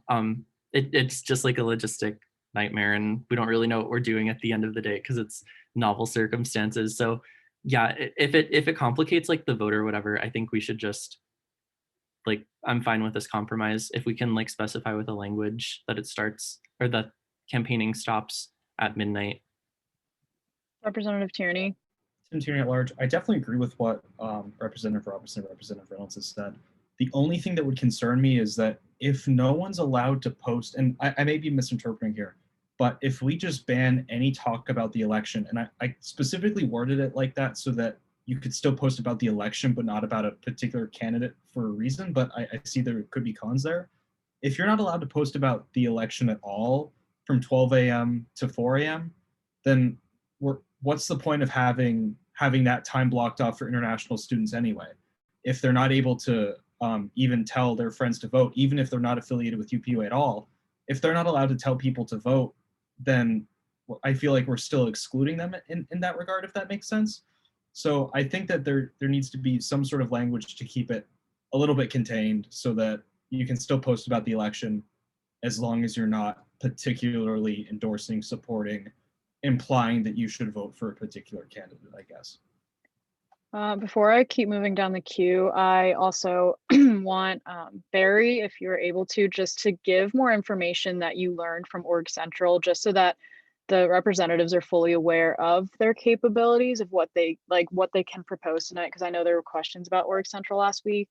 That might also drive our conversation in a more productive way. But Barry, if you could just give us a bit of that insight. Yeah, sure. Hi, everybody. Good evening. Good to see you all. Yeah, Org Central, it actually is relatively easy. Org Central, whenever the Elections Commission creates the election within the software, it can designate when the voting can occur. So it can be, one 24-hour period straight. It can be 2 8-hour periods on 3 different days. It can be whenever you want. And so it's really just a matter of setting it up however you want. So this discussion about the timing is important. I mean, it's not specifically about the campaigning, but how often and how available you want the voting to occur is up to you, and Org Central will be able to accommodate that. I also wanted to let you know that one of the things that President Mckay had brought up last week was the option of some alternative voting. And that is possible within Org Central too. So you could have a general election time on whatever you determine election day to be from midnight to 9 p.m. on that day. But if you want some cohort of people who you're worried about not having access to vote during the election to have a separate time to vote, that can be accommodated too. And Org Central does not allow anybody to vote twice in an election. So there will be no opportunities for people to kind of log into the system twice. And I would think you would control that regardless. So I think Org Central will probably be able to meet most of your needs. And it's just up to you all now to decide how you want to frame the election, if that makes sense. All right, and thank you. Yes, thank you, Barry. I just wanted everyone to have that information too. Yeah, no problem. All right, so we still are on the amendment that Representative Tierney proposed. And I know that there was a bit of discussion changed around. I'm going to go back to the queue. Representative Reynolds. Hi, just getting back to what Representative Tierney just brought up with respect to what I had previously said. I was talking only about candidates. I think it's perfectly good for campaign staffs and whatever other students to talk about the election, post about the election. My statement was purely pertaining to the candidates themselves, because that is still giving them name recognition, which at the end of the day is perhaps the single biggest factor in who gets the most votes, is just, hey, I recognize this name. So everybody else would be perfectly allowed to post about the election, just not for a particular candidate during that moratorium. And I think that would help make sure that we really see that be a true moratorium for candidates, instead of everybody trying to skirt the line between campaigning and just advertising the election. I forget what the other point was, but I think that's all. Representative Scher. So first of all, that it's not like, the campaign itself only starts on election day, because like days beforehand, like between the registration period and the actual election day, the candidates and their staff, of course, are gonna massively promoting their campaign and posting all stuff they can post. So at that point, all the students probably already have enough information regard to the election. So I think to kind of limit it, kind of just wipe out any kind of campaigning for specific candidates during those time won't affect international students' opinion and their vision on the election. So I think that will be kind of not an issue. I think but the thing is that we have to think about even if we only post election information but not campaigning for specific candidates, that will still keep a lot of people from unresting, and their mental health is really important. Because campaign staff, they're also students. not only the candidates are students, but our staff, they're also students. Like we have to care about everyone's mental health, you know. So that's why, you know, kind of is that like all the campaigning, all the promoting, all the posting should be stopped during those times. So at least everyone can catch a break. Because we all know that if one student, one staff, one candidate post anything, everyone else is gonna post it because they are being like, I'm at a disadvantage. I'm gonna do something to catch up. So that will cause a problem. Thank you. All right, Representative Bose. Sorry, a lot of buttons going on at the same time. I'm gonna make a motion, I guess, to amend that motion to what I put in the chat. I kept it just at campaigning. I know that there's going to be discussion on that most likely. I kept it just at campaigning for the fact that that's what we've done in the past, is we've only ever restricted campaigning for things. We've never restricted things like getting out the ability to talk about the election. I think the reason with that is once you get into those types of nuances, it then becomes to the point where we're overcomplicating things, in my opinion, because specifically, I think it's great that we're having these discussions here and we can hash out all of these different things. But when we're talking about students that might not be in the room right now trying to run, adding things like can't even talk about elections whatsoever when we're trying to get international students to be able to vote at whatever their equivalent of 12 a.m. Eastern time is. And then possibly like, we're just overcomplicating to the point where it's giving us in the room right now an advantage over other students. And while people are going to be informed through other different things, I think that keeping it towards campaigning gets the same sort of intent out there of I think what we're trying to do, but not being able to talk about elections when we know that the judicial board is going to be putting out information, stuff like that, about that the polls are open and stuff. I think we're just overcomplicating when we get into the point of not speaking about elections whatsoever. Before I go back to the queue, just to touch upon what Representative Lascausa said, I think what we're going to do is vote on this specific amendment first. And if that once this amendment is completely over with, we can go back to 5.6 and I'll just take general consensus for there. Because if we're voting here, then I would assume everyone is in agreement in 5.6. But with that, I'll go on to Representative Ron Sorensen. Representative Ron Sorenson, I think that representatives have been like kind of touching on how like this might not even be like a mental health break. And I agree with that. Like, I don't see this as a mental health thing. Like, if you like, I know that my anxiety was rampant. Like, I'm probably not like, I don't sleep the night before any big activity anyway. And so like, I don't really think that this is going to stop people from staying up, whether it's to campaign or whatever. I have been looking at this as like an equity thing. And I think that we shouldn't set the precedent that our elections code should be like out to secure the mental health of every single candidate, because then we're going to get into like this really slippery slope territory where like every little, like, I don't know. I feel like that would get slippery where everything would have to be like, oh, what's the best situation, like, to make people feel more comfortable? I don't know.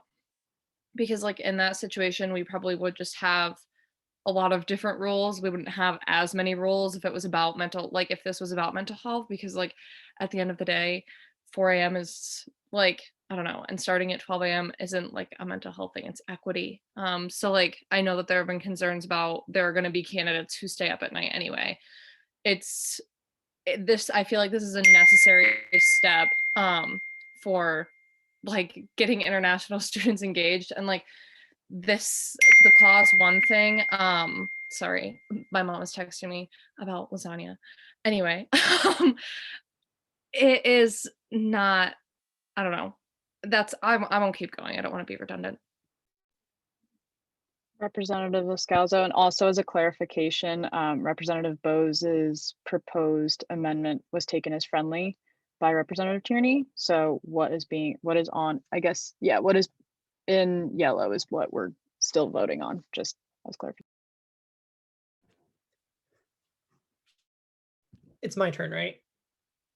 Yeah, Representative Liscalzo, line pride representative. I just wanted to say out loud what I put in chat. Not everyone reads the chat.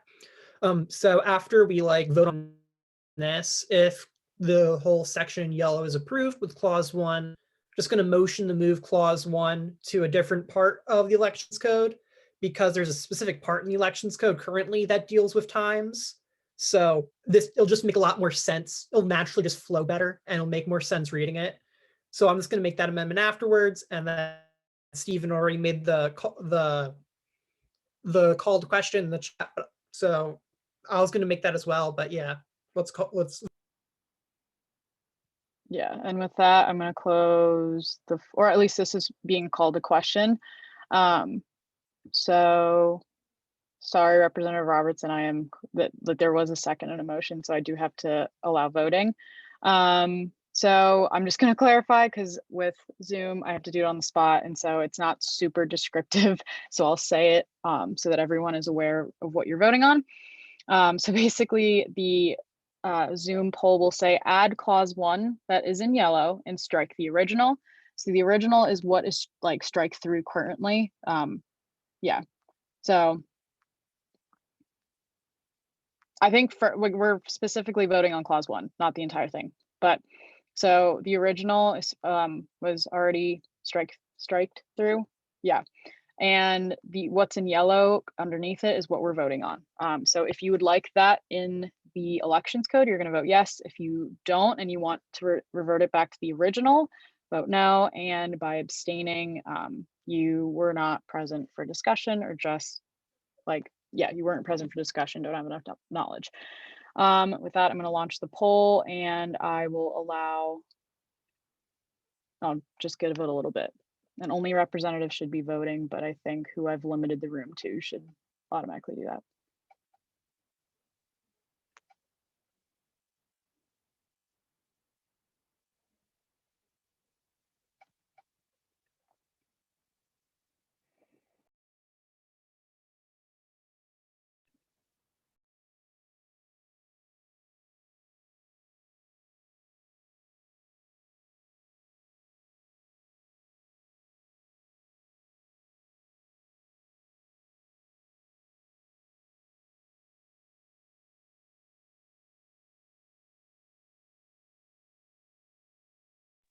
I'm gonna give it maybe 20 more seconds. So if you haven't voted in the poll, please do. Representative Gifford, your point of information. Yeah, so I already voted, but I just wanted to clarify that this is just to change the original amendment to this, but we're still going to be voting on whether or not this is actually added to the elections code entirely after this. Yeah, right? So right now we're voting on clause 1 specifically, and then after that we'll be voting on basically all of 8.4, if that makes sense. Okay, and then is this being moved to whatever Ryan suggested where the campaigning period is, or is this actually just going to still be here as clause 1?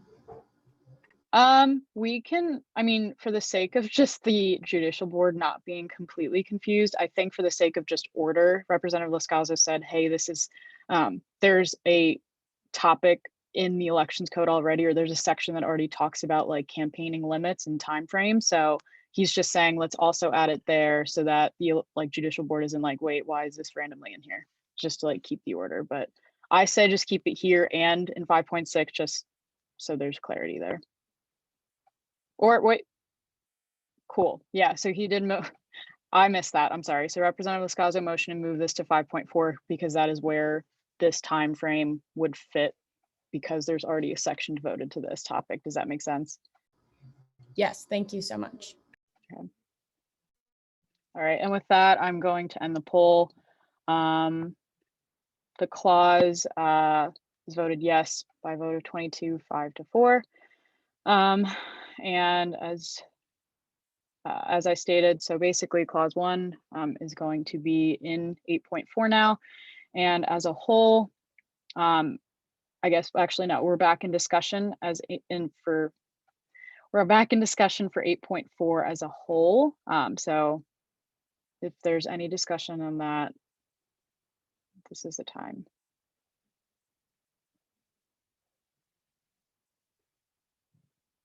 Yeah, and I think for Representative Scalzo, I'll do that first, just because it's only specifically for clause 1 that's being moved. So yeah, so I'm gonna clarify. First, I'm gonna take general consensus for removing clause 1 from this section and then moving it to 5.6. So it's still gonna be in the elections code, it's just changing the location for the sake of organization. But I'll take general consensus with that. And seeing no hands raised, I'm gonna take general consensus that clause 1 from here will be removed and will be moved to 5.6. I'm going to give Speaker Zong a bit of time to do that.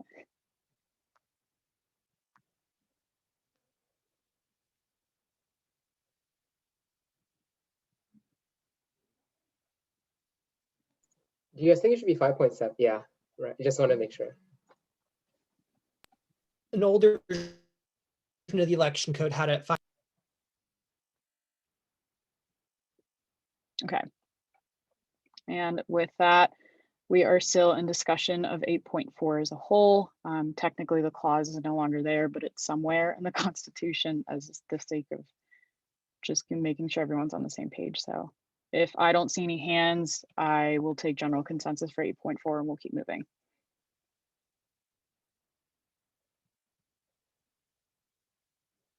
Okay.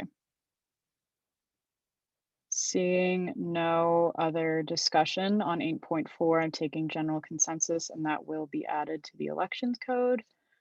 We'll keep moving forward. I think the next smallest, very smallest, like the next thing is a small amendment.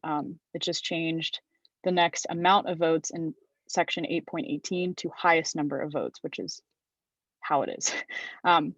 So I'll take general consensus of that. If there's any discussion, please raise your hand, but if not, we'll keep moving forward.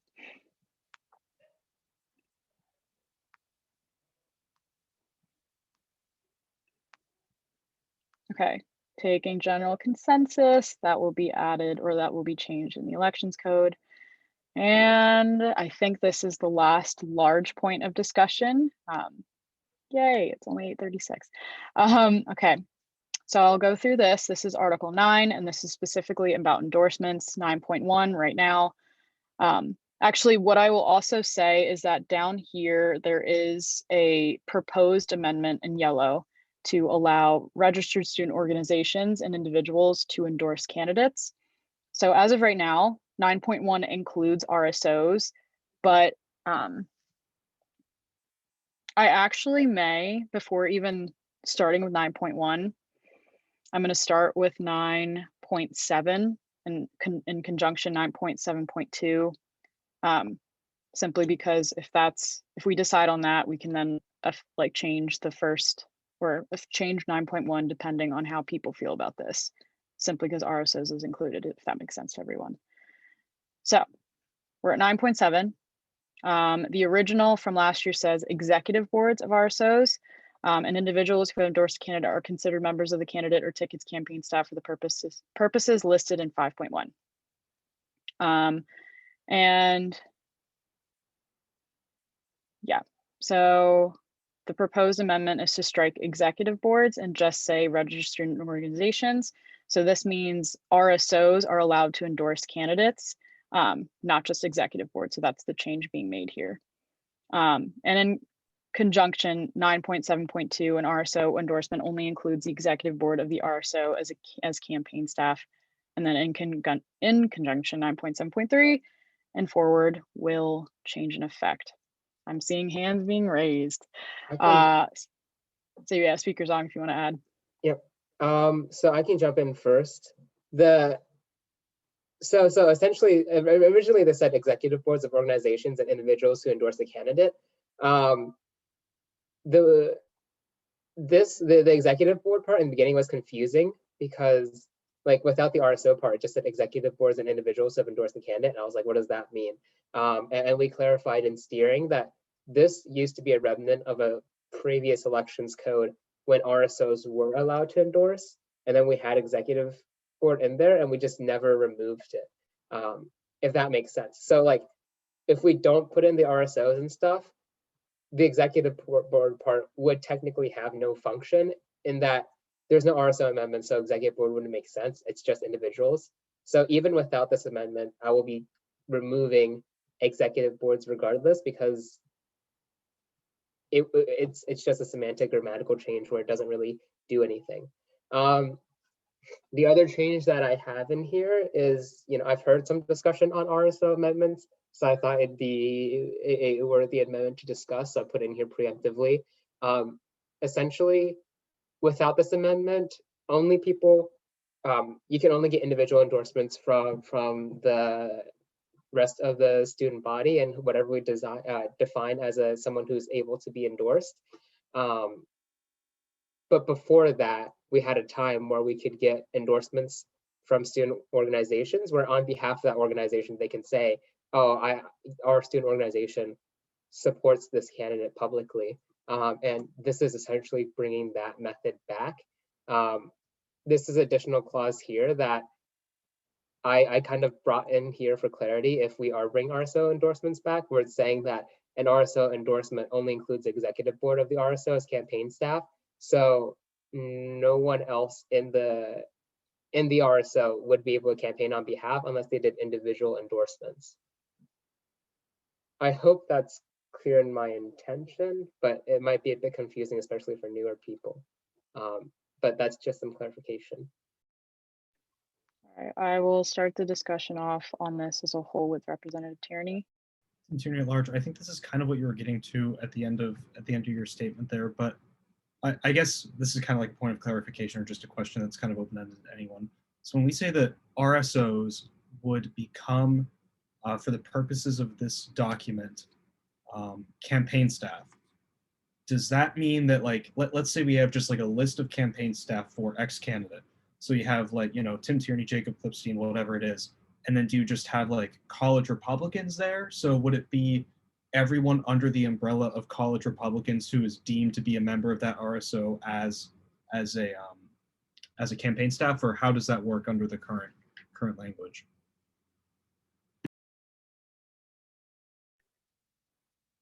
I can clarify with speakers on if you want to tackle it too, since this is proposed by you, but I can also answer it if you want.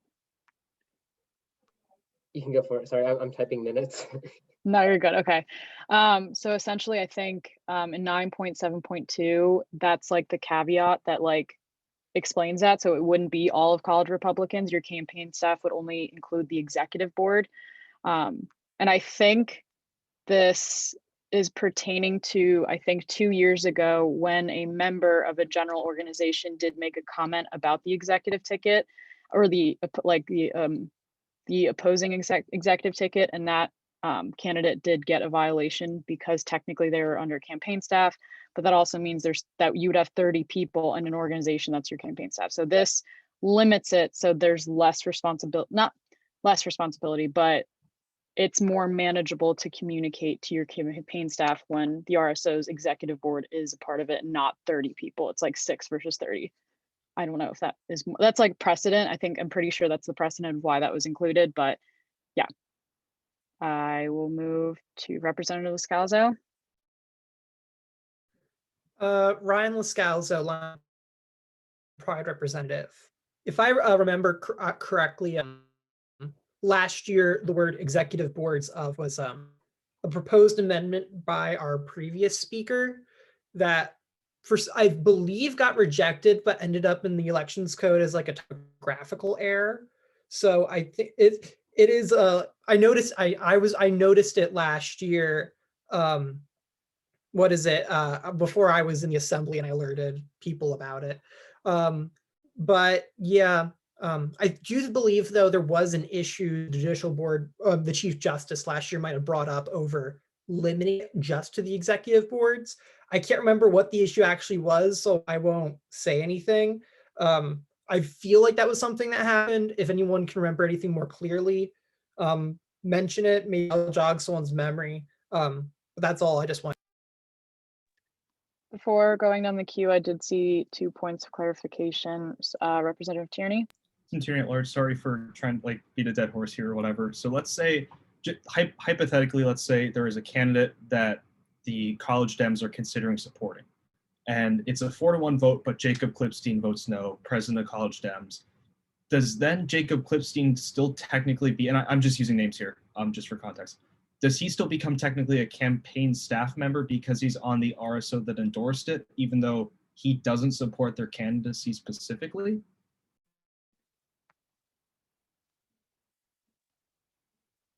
Yes, but like if he doesn't want to campaign, he doesn't have to. And I don't believe that I'm honestly, like when we do endorsements, unless a individual wants the endorsement to go public, typically like, we're not, UPUA is not going to be like, oh, like, look, every single person in Dems here is endorsing. So really that executive board can really just discuss what they want to do for that endorsement. At the same time, this also means that if anyone as part of that organization wanted to endorse the candidate beyond just the executive board, they would have to go for individual endorsements as well.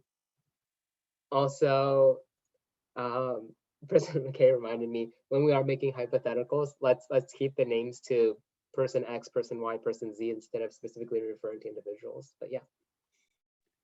And then Representative Meter, you also had a point of clarification.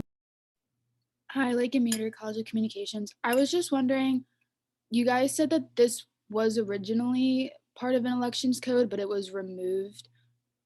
If that's the case, why was it removed originally?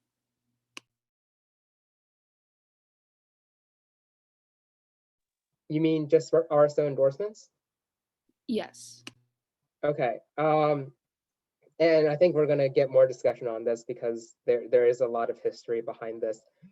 Historically, endorsements have been, and I'm going to be completely honest, and this is my point of view. If other people have different things, they can clarify.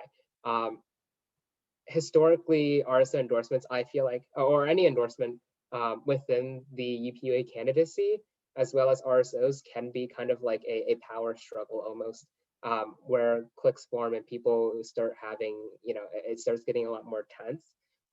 For me specifically, I think it pertained a lot to this idea with the executive tickets, and how we used to have tickets where a president VP can endorse up to 15 at-large representatives, where those people work together and campaign for each other, which we saw as a massive power disparity, especially when you have a year where there's only one executive ticket. So everyone who's not on the ticket doesn't get that endorsement or that publicity with the president. Everyone else is endorsing each other. The RSO endorsements have also played a factor into that, I would say, especially when there were executive tickets, endorsements of one other candidates. There were concerns about, oh, like what about big ticket RSOs just kind of upping and changing the balance, especially if an RSO is setting a time to talk about and discuss endorsements where not every representative is able to make it, state their case, and go for that endorsement. So let's say, organization X has a really large following on campus, and they set an hour for everyone to come in, talk about why they deserve that endorsement. If someone can't make that time, then they don't even get to hear that person out and decide if they want to endorse that person or not, which can create a power disparity. So we removed, last assembly, we removed RSO endorsements, candidate endorsements, as well as mutual endorsements. So all three of them all together, because we're just like, oh, like we think that all of these are very toxic and generate toxicity. And we had a pretty good election year last year, honestly, and it was very in my opinion, not contentious, even without all of these endorsements. Some reps have brought forward the idea of bringing back RSO endorsements. And while I'm personally a bit more against it, especially seeing the sentiments and some of the conflict that's happened in the previous assemblies, I want to just put it in here just for a discussion, because I think if people have sentiments that they want to bring back, I think it's part of my job to make sure that discussion is had on the floor. But for full transparency, I am a bit against RSO endorsements because I've seen a lot of the tension that it causes and all the conflict. Representative Ron Sorensen, and as a reminder, just like overall, know that I also am keeping the 2-minute thing. So if I cut you off, no hard feelings. I'm just trying to move it along. So Anne Marie Ron Sorensen, at large, or Representative Ron Sorensen at large. We're on the discussion of like 9.7, right? Or are we on 9.72? Like, which part are we on? They kind of go together in a way. So like we are in discussion of 9.7 as like a whole, but yeah. So I would just like to say that I'm against bringing back RSO endorsements. As someone, oh wait. Okay, I just like want to say this now. What was just said about like the contentiousness, I really thought that it was going to be a super huge barrier to not have the RSO endorsements, but I think it's more equitable this way. Because essentially like no, like a candidate, like an executive ticket isn't releasing an entire slate of candidates that they support, but then an RSO can do that. And then I also think that we're going to get kind of into the weeds here with campaign staff because you can like hypothetically I could have a mutual like last semester if we'd had this, I was on an executive board with other people, or I was like on a board with other people who were running, and so we wouldn't even be able to explore that. Like it would be a contradiction. So like I don't even know if this is going to be possible without bringing back mutual endorsements, and in that situation like we would probably have to explore bringing back like these executive tickets, and I think that that's a bad idea. I don't think that we should do this. I think it's inequitable. I think it's easier for people to break into UPUA the way that we had it. Like I did not join UPUA before this because of like all these barriers that we've been working to break down all semester. So I don't think that we should like stop now and like reintroduce these barriers that existed in the past. I don't know, like I think we should keep moving forward and maybe let go of like the old ideas of campaigning. Chair Jordan. Sarah Jordan at large. I have a clarification question for 9.7.2. I know that Lexi, you kind of explained it, but is this just kind of saying though that so if the RSO endorsement of the executive board then endorses that candidate, then if there's somebody else a part of that RSO, can they then say that they're in that organization still and individually endorse that candidate, and then that whole RSO still, I guess, works together? Not works together, but like is still like a team essentially, like within that RSO. That didn't make sense. I can clarify more, but I just want some like what about the members in the RSO who are not on the executive board? Like, do they have to individually endorse and then just become a part of the campaign staff by themselves?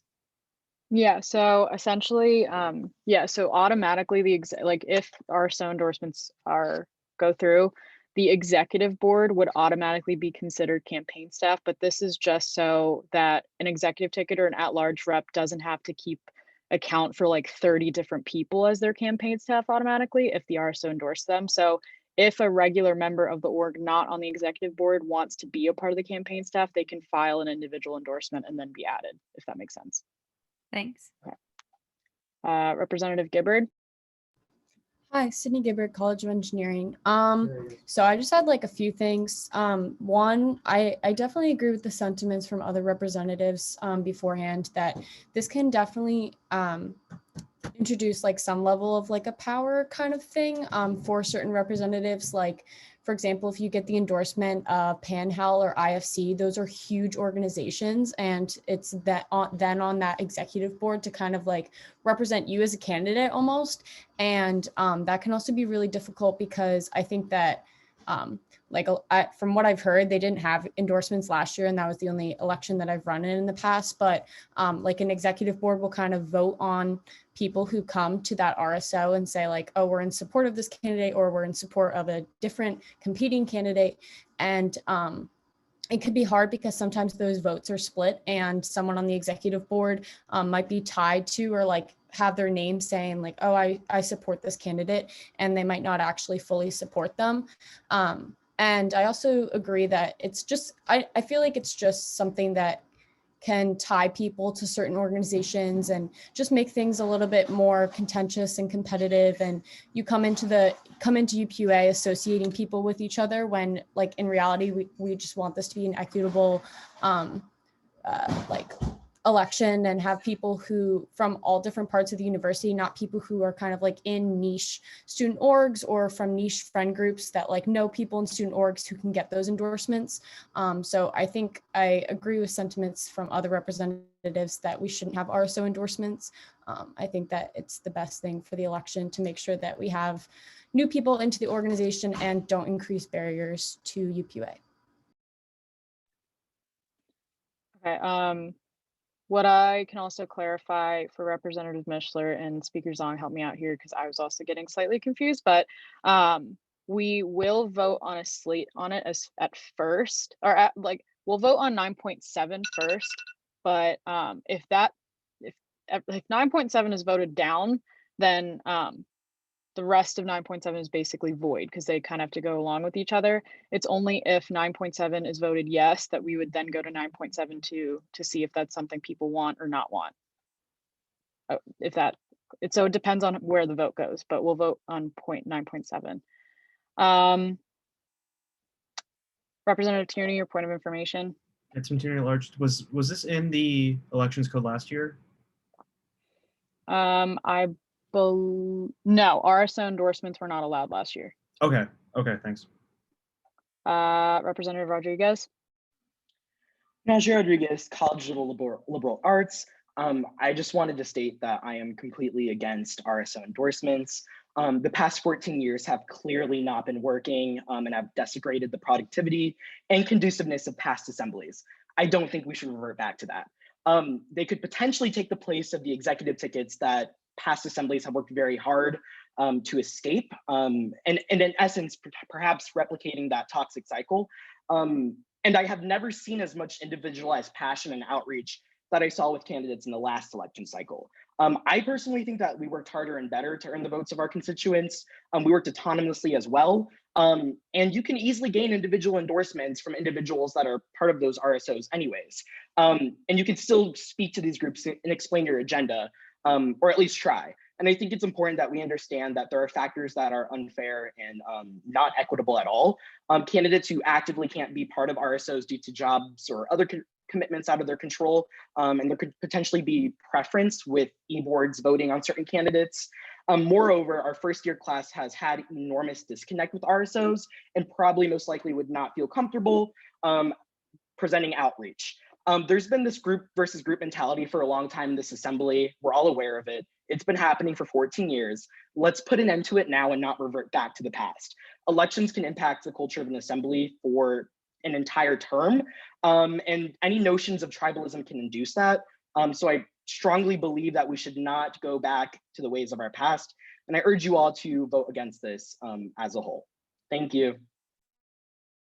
I'm also go after the queue right now, which is Representative Scalzo, Representative Bose, and Ron Sorensen. I'll call it to question unless there's any outstanding questions or confusion, but I'll continue. Representative Scalzo. Ryan Lascalzo, line ride representative. I'm actually advocating for us to vote in favor of RSO endorsements. Many of the people here came through the past assembly, past election. I've run in 2 UPUA elections, one with RSO endorsements and one without. And I'm taking this from the perspective of a gay person on campus. During my first election, there was only one other openly out queer person running, and we both lost our elections. And then last year, I wasn't running, but I was trying to figure out a way to coordinate things between us. The only visible way to coordinate things among gay, lesbian, bisexual, transgender candidates, and to know who supports our community is by having Lion Pride or by having Cutie Pock support us. Like, not all of us are active members of organizations or the Presidential Commission on LGBT Equity or any of those things. And if you're not involved, this is the only real visible way for people to know, like, you're a person who's a member of the community or is an ally to the community. And RSOs, well, this is like the only way for us to know. It's not you can look at a person and know they're gay or anything. And getting rid of RSO endorsements kind of decentivizes a lot of members of Lion Pride and Cutie Pock from getting involved that aren't candidates, because it's hard for us to know who are we supposed to support in the election, because people can say whatever they want, but endorsements, who knows? I mean, endorsements are the ways that we are able to show our support, our community support. Additionally, I just want, actually, I just forgot my second point. Representative Bose. Aaron Bose at large. I kind of just want to touch on a little bit on kind of like last year's election from the perspective of like the RSO endorsements and everything. So with or without this clause in here, RSOs do typically still allow the time within their meetings for candidates to come and speak and kind of like have that platform to have an equal opportunity. Last year, a lot of the RSOs kind of only offered it to executive tickets. However, that's not like in our control whether to allow them to or not. That's kind of just their decision of what if they allowed all candidates or just executive candidates. But that's something that we can look into possibly of maybe having a partnership through our Department of Outreach to see if we can expand those types of meetings to allow all candidates to come and speak. But just wanted to give some like clarification and stuff like that. Not clarification, but just some information that RSOs still do like give that platform for most candidates to come and speak as well. Representative Ron Sorensen. Representative Ron Sorenson at large. I was actually just gonna say what was just said about RSO. Like College Dems did have both executive tickets come talk to us about their values. I like personally like I know that there's not a way, like as someone who recently came out, like I don't know how I would go about like finding other candidates like that without RSO endorsements, like especially because I wouldn't want to put myself like at risk. So like I do understand that, and like I don't know if there's a way that we can like, I don't know if it should be like every RSO that should be allowed to do this, because like we said, IFC and Panhell, and then I think that it's problematic that like College Dems and College Republicans could make endorsements, because we're not really supposed to like have politics in UPUA.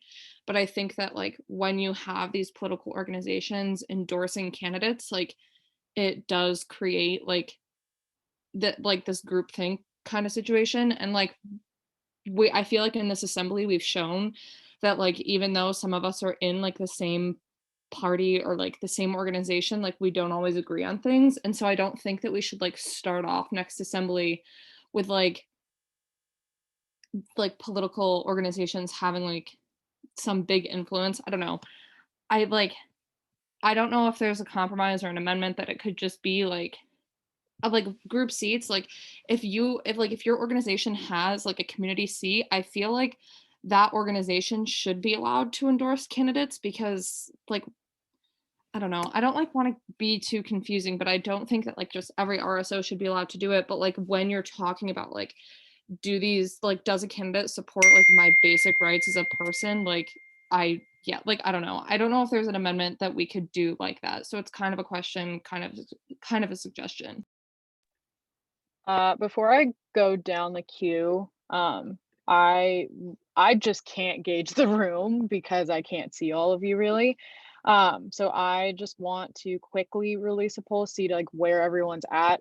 If there's a significant amount of people that say, no, I need more discussion, I'm not going to just close the floor right then and there. But I don't know where people are right now. So just if you could fill out this poll, I'm going to give it like 20 seconds. I just want to see where people are.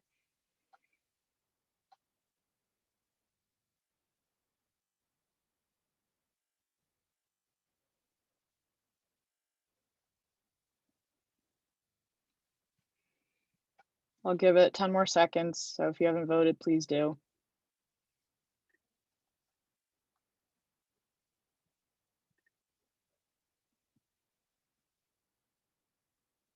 Yeah, I also don't know why people are abstaining right now.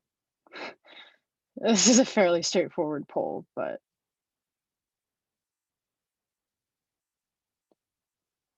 Okay, I'm gonna end the poll.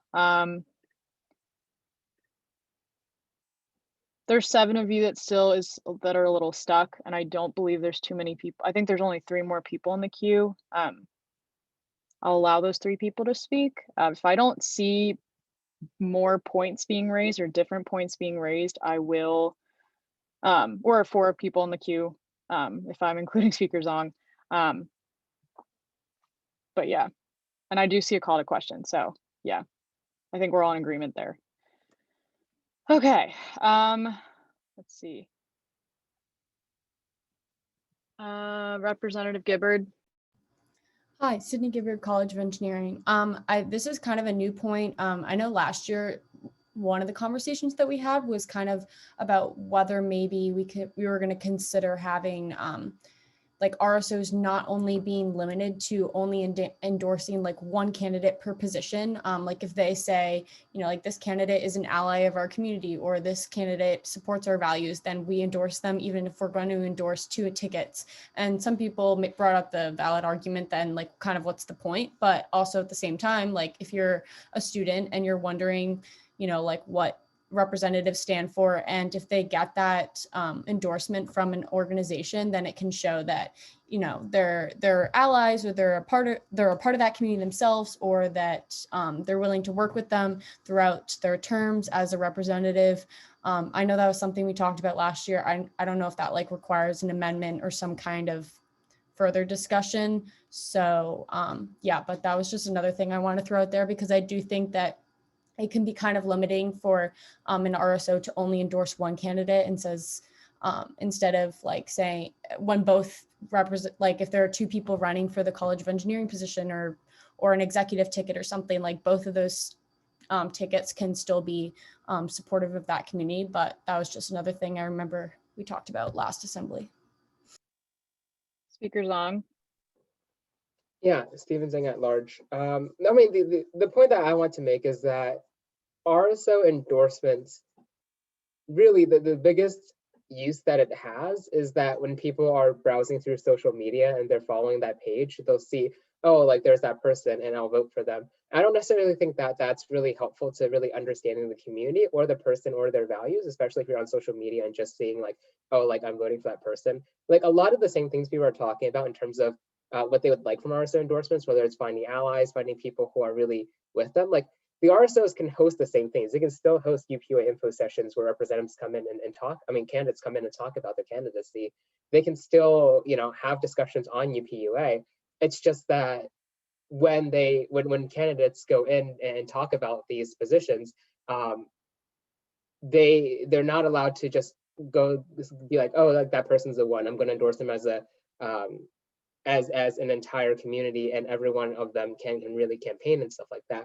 We're just limiting it to individual endorsements. So if someone is like, I'm particularly moved by this candidate, they came in and talked about it, they can go reach out to that candidate and say one-on-one, hey, I'd love to endorse you. Can we work together? And you can still find allies that way.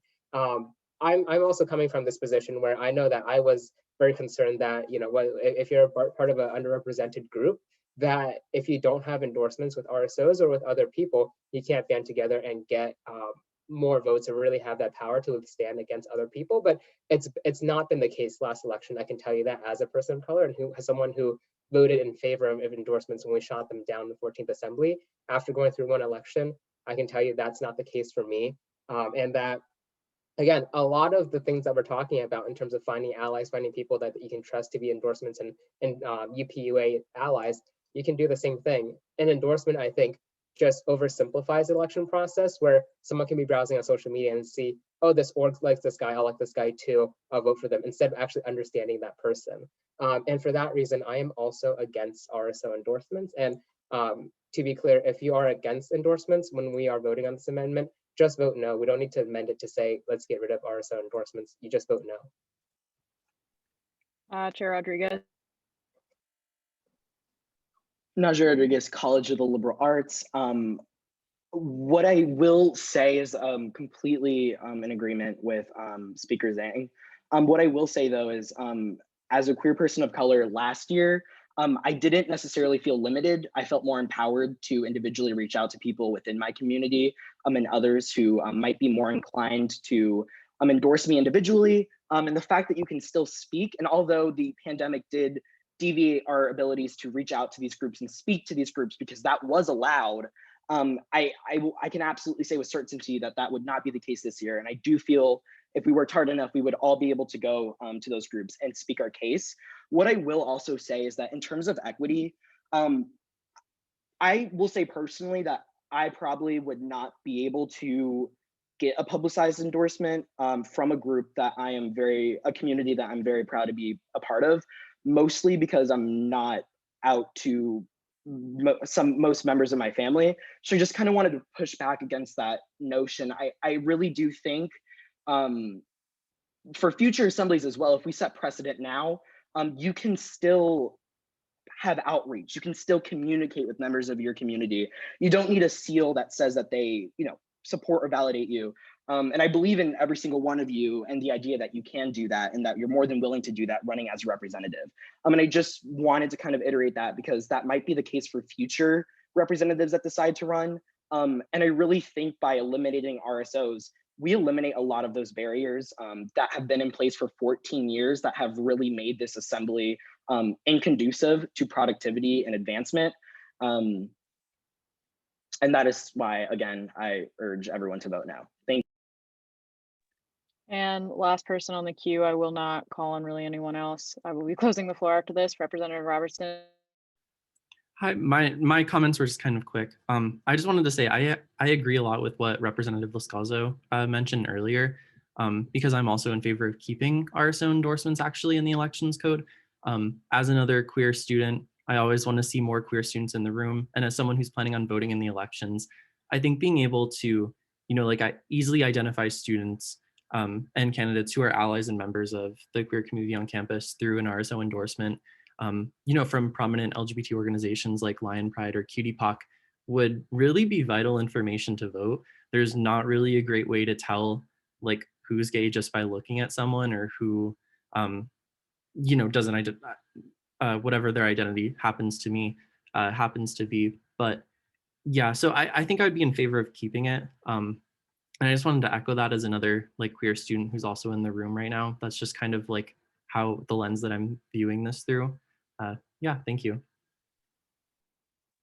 All right, and with that, I will technically close the floor in discussion of this amendment. But with that, so the way that we're going to do it in voting for this, we're going to vote on 9.7 first.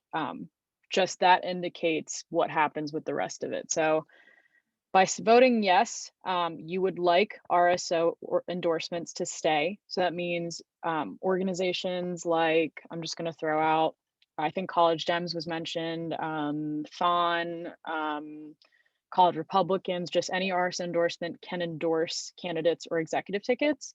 By voting yes, that's what you want in the elections code. By voting no, you do not want RSO endorsements in the elections code. There doesn't need to be an amendment, like Speaker Zhang said, just vote no if you don't want RSO endorsements. And I would really hope that no one's abstaining. I would really hope that people are staying engaged in this conversation. That option is there, but please, it is policy and frankly, important policy. So I would really like if people weren't abstaining. So if there needs to be clarification at all, let me know, but I will launch the poll for this amendment. So yes keeps it in, no gets rid of it? Yeah, so Okay. yes keeps it in, no gets rid of it, and then that also indicates what happens to the rest of the section, but yeah.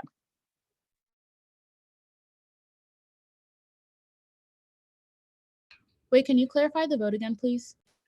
Yeah, so by voting yes, you want RSO endorsements to stay in the elections code. By voting no, you do not want it to stay in the elections code. And by abstaining, which I'd hope no one is at this point, even though one person did, yeah.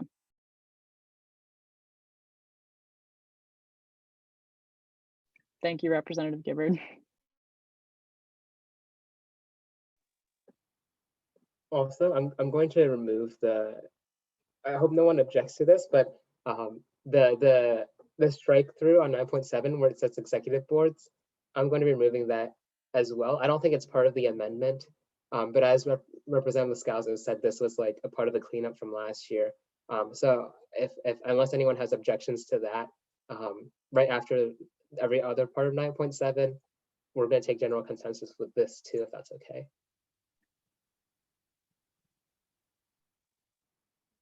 You can also use the chat if there's a large discrepancy with that, but I would assume that it's okay. I also just, I'm gonna allow like 20 more seconds for this Zoom poll and then I'll be closing it. So if you haven't voted, please do.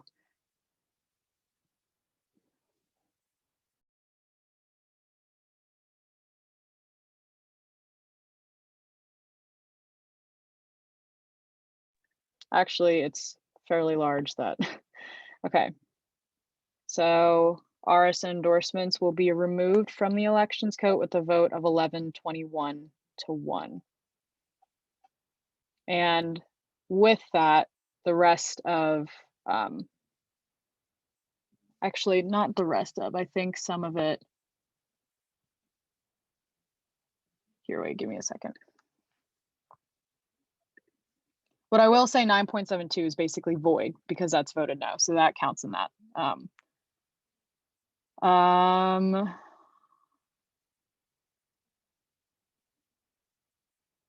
So we have 9.1 and then 9.8 left, I believe. Yeah, cool. Okay, so we'll go back to 9.1. So inherently RSOs will be removed from 9.1 because we just voted on that amendment, which is why I did it in that order.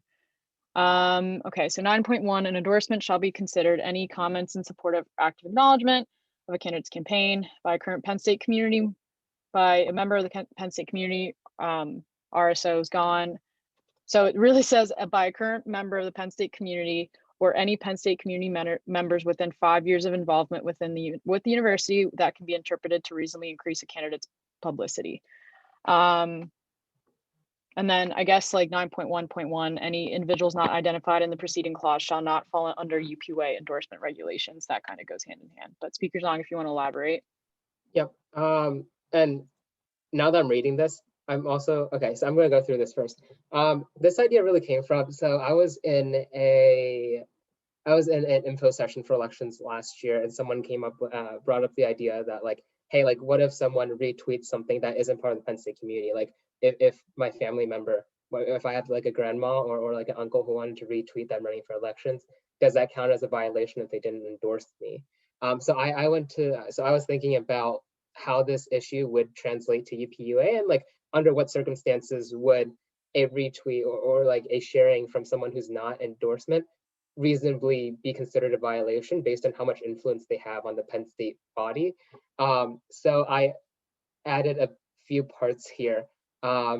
Endorsement shall be considered comments of support or active acknowledgement of the candidate's campaign by a current member of the Penn State community. So that includes, you know, all students, all staff, all administration who are currently active in Penn State, or any Penn State community members within the past 5 years of involvement. This would be anyone who retires or anyone who graduates, just because, you know, if you have a senior who just graduated 1 year in the future, they will likely have still an influence and connections with the university, where if they're endorsing people, they will still have an influence on the vote. I think I'm going to strike that can be reasonably interpreted, because I think like rereading this, the top is okay. This isn't saying these members, it's not saying these members can't retweet stuff, but that, for example, if someone who graduated from Penn State within 5 years is wanted to support a candidate, they just have to file a mutual endorsement to acknowledge it. I think that should be public information, especially if you're someone who does have an influence on Penn State. I would love if, for example, Laura and Jake got involved in this year's elections as well, but I'd prefer it if they were publicly endorsing and that was acknowledged within the UPUA as well, instead of saying, oh, like they're free from the endorsement regulations, because I think that is something that could have a huge impact that the public should also know about. So that's the amendment. Over here is just this, like, means that the people who are the uncles and the grandmas who are retweeting aren't going to be considered violations, just because that's a clarification that I think we could make from last year. As part of that, I'm also going to be motioning to strike this last line, just because I don't think it's necessary with the previous endorsement.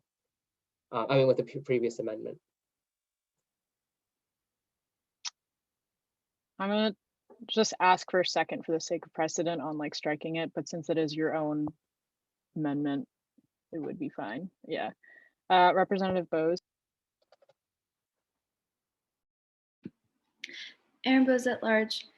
I'm just a little bit confused because the wording of this, first of all, I think that I'm sorry, I'm trying to just formulate words.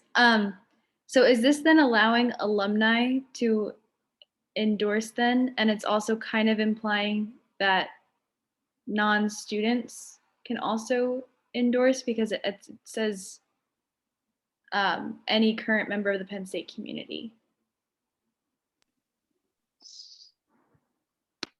I think so. I think the sticky thing is that I think people who aren't a part of the Penn State community are going to be active in elections one way or another, especially if they are recent alumni. In that case, I would like that codified, because I don't think it's fair for someone who has still a large grasp on the student body be active in elections and someone not receiving a violation if it isn't known that there was an endorsement there. That's, if there's anywhere that this isn't consistent with somewhere else in the governing documents, we can change that too. I wasn't sure. But yeah, that's the sentiment, and that this would officiate alumni within 5 years as being endorsable, because I think it happens anyways, and I'd rather people know about it if it does happen, as opposed to not having that happen at all. I mean, assuming that doesn't happen, then on election day having a ton of support from nowhere. Representative Ron Sorensen, your point of information. Representative Ron Sorensen at large. So I'm confused because I didn't, like, last year during the info session and throughout the campaigning process, like, we weren't allowed to have people who weren't current students endorse us. Like, I think that we're talking about, like, hold on, I'm reading the chat. Yeah, like, I don't think that we should even be doing this, because it would get sketchy, because then, like, you could have previous representatives like, oh yeah, like, I registered. Like, I just really don't think that alumni or recent or not recent have any place, like, endorsing candidates. And, like, I don't know if that's what this means. Like, is that what this is? Like, that's a straight up question. Like, does this mean that, like, mutual endorsements can come from people who aren't students? Speakers on if you want to answer. Yeah, okay. So I totally get it now. I understand the point. So the way I came from this was that there's a gray area in alumni, in that if they don't specifically endorse someone, we also don't know to what extent an alumni or a person who's not a part of the Penn State community would be prosecuted in terms of a violation, right? And I thought this was going to be codifying that, but I can totally see your point.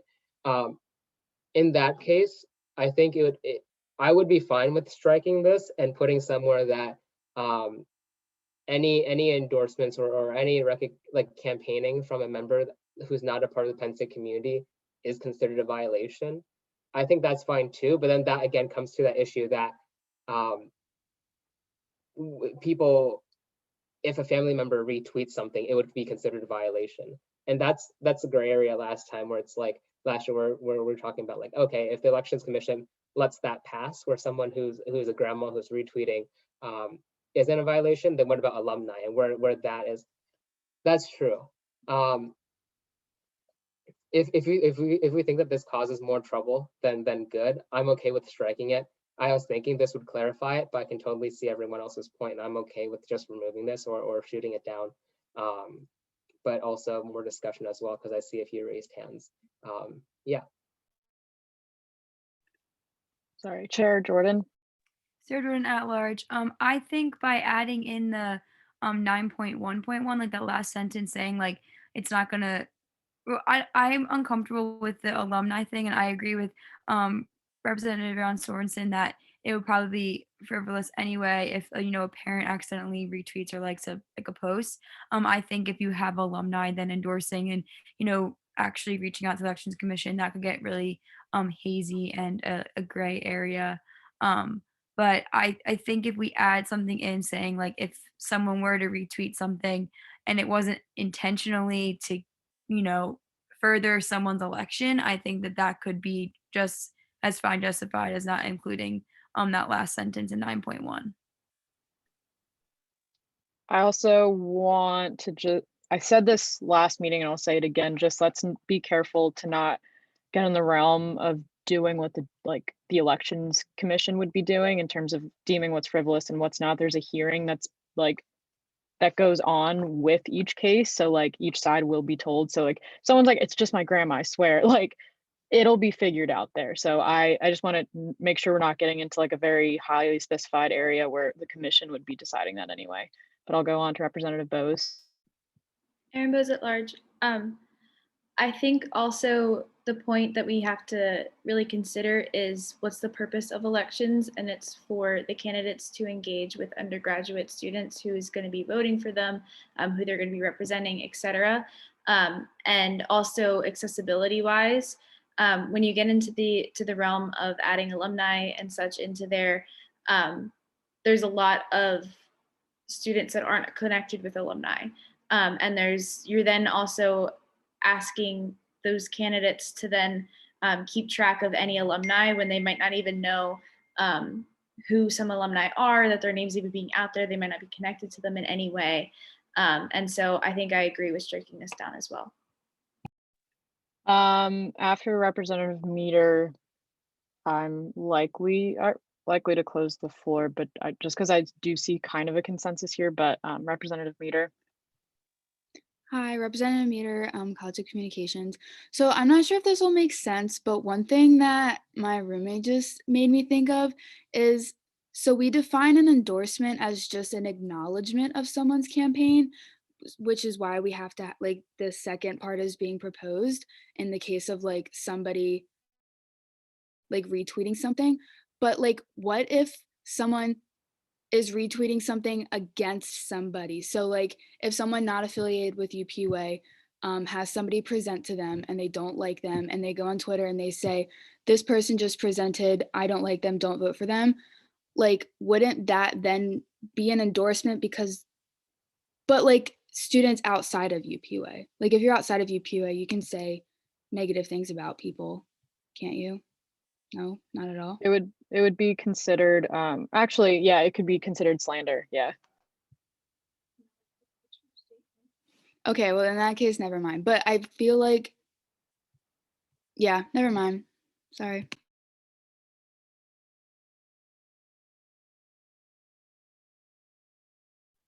So also what I will say, and this is just as a terms of precedent, because unfortunately I'm old and so I know a lot of precedent here.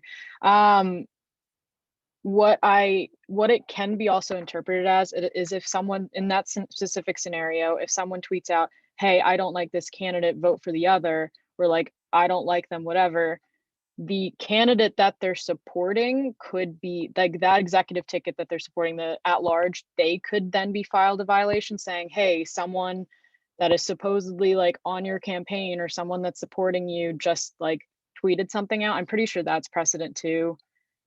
That has happened in the past. Then I don't know though.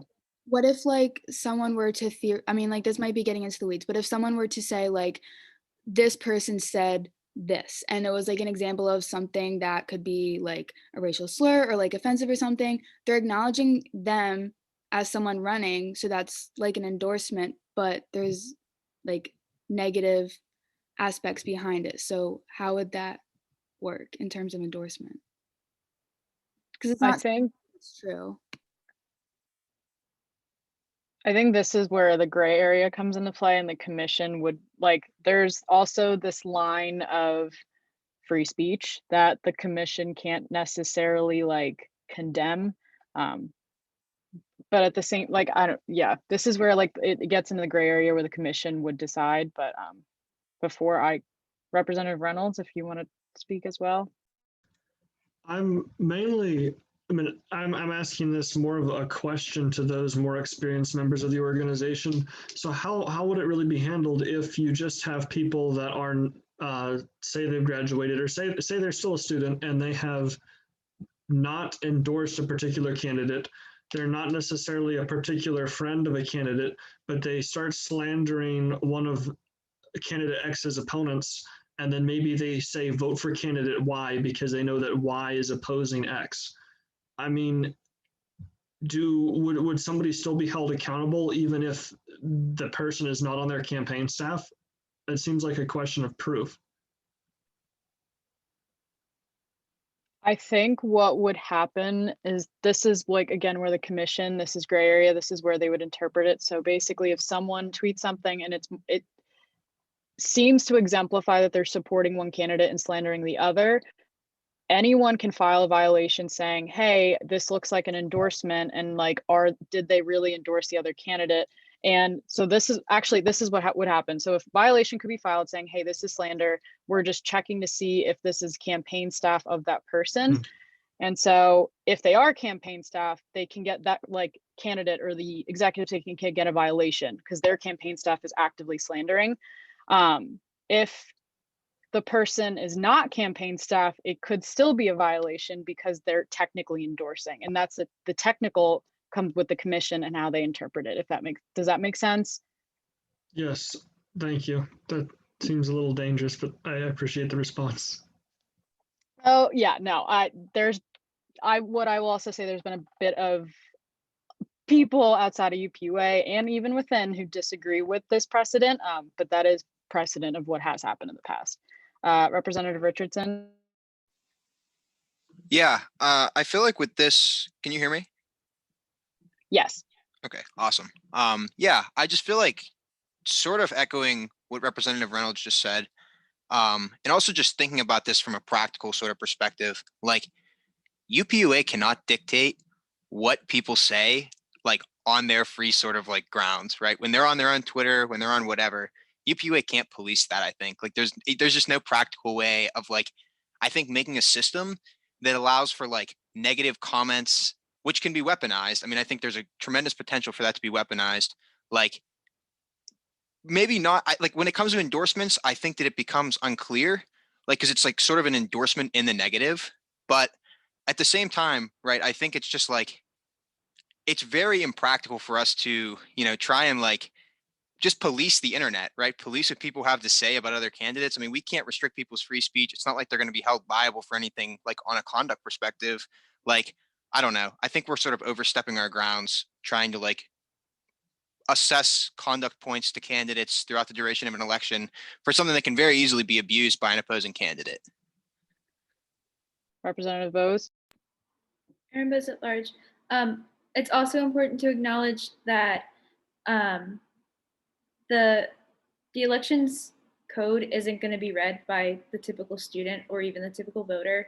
The code is mainly meant for people that are running and the commission itself. And so when we're talking about can other people say things, as a candidate, the precedent of the commission typically is that you're only responsible for those, in terms of violations, you're only responsible for those that are on your campaign staff and for yourself. And so it's kind of unreasonable for us to start talking about what students and voters in general can do when they're typically not even going to read this document. All right, with that, I don't see any other hands, and I feel like I think we were getting into deeper discussion, which I would love to talk outside of UPUA because it was something that was a high point of contention in last year, and I can also say for previous years. But in terms of this amendment specifically, I think I am gonna go ahead and close the floor and allow a vote. Actually, give me a second.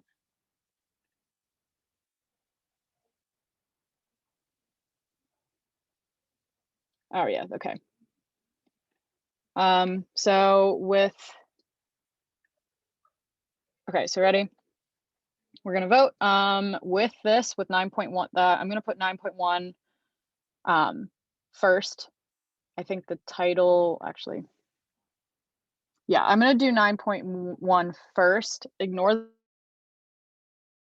it does say 9.1 and 9.1.1, but it really depends, the second half depends on what happens with 9.1. It's kind of what happened with the last amendment. So with 9.1 solely, we're gonna vote in the top, what's yellow with 9.1. If you vote yes, you want this in the elections code. The alumni, the 5 years everything, you want that in the elections code.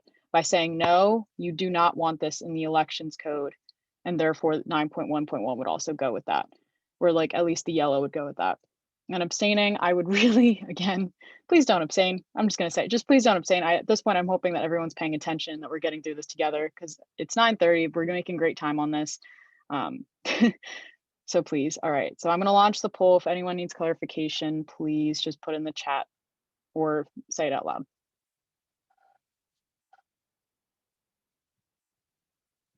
And I'm not going to give it all that long, so please vote as soon as possible. And I'm sorry, can you clarify one more time? Yeah, so by voting yes, you want 9.1 in the elections code. See the 5 years, like 5 years of involvement with the university, that entire thing in the elections code. By voting no, you don't. And then there's still people abstaining. Just please don't abstain. I can ask, but people may not listen, but yeah.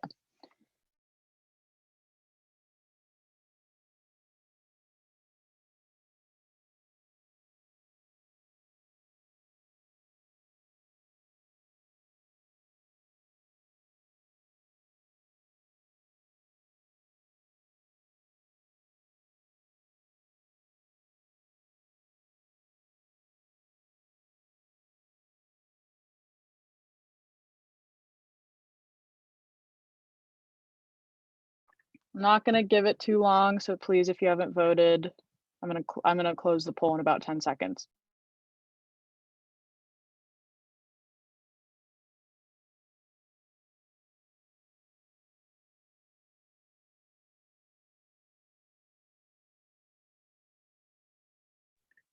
Alrighty, so I'm gonna end the poll, and including Speaker Zong's vote, the vote is 14-17 to 2. So it will not go into the elections code. And inherently I'll take general consensus with this, 9.1.1, that at least what's in yellow goes along with that. So I would also strike that with it. I'm going to say general consensus there if anyone has any discrepancies, but general consensus says that that can be struck. If I can jump in for the next amendment, I need to strike 9.1.2. This is literally how it was in the code, and I'm striking this, but I hope we don't have RSO endorsements may only apply to in our code. But yeah, I'm going to take that as super friendly. And I believe with that, I think that is actually it in terms of proposed amendments. Whoa. There's also this. This is clarification, but I was wondering if this is, I feel like this does the same thing, but I wanted to make sure.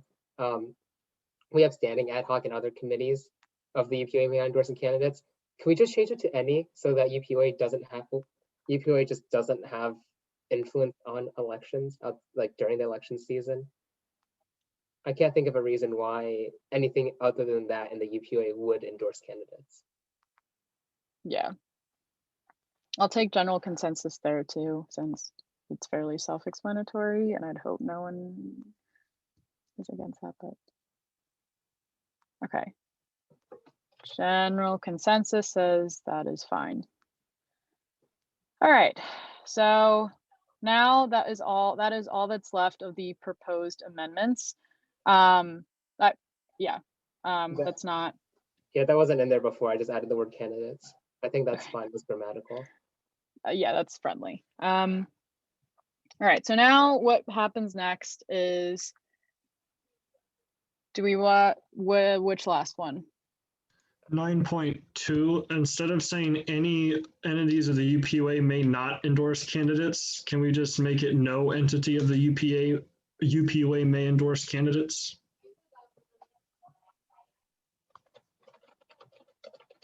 I'm guessing that's friendly. Thank you. Just to make sure it's mandatory, not optional. I got you. Okay. Cool. So what happens next is basically, if there's no other proposed amendments to be made, I'll give it like 30 seconds for anyone that wants to go back to any part of the elections code. But as for proposed amendments, that is it. And this is where the next step is to vote on it as a whole. I believe at least, I don't think anyone left to my knowledge. So the threshold, or at least the vote that needs, is 2/3 of those present. And I believe that number is 23. And in the time that I was speaking, no one raised their hand. So what we're going to do next is vote on the elections code as a whole. By voting yes, you are accepting this elections code to be the president.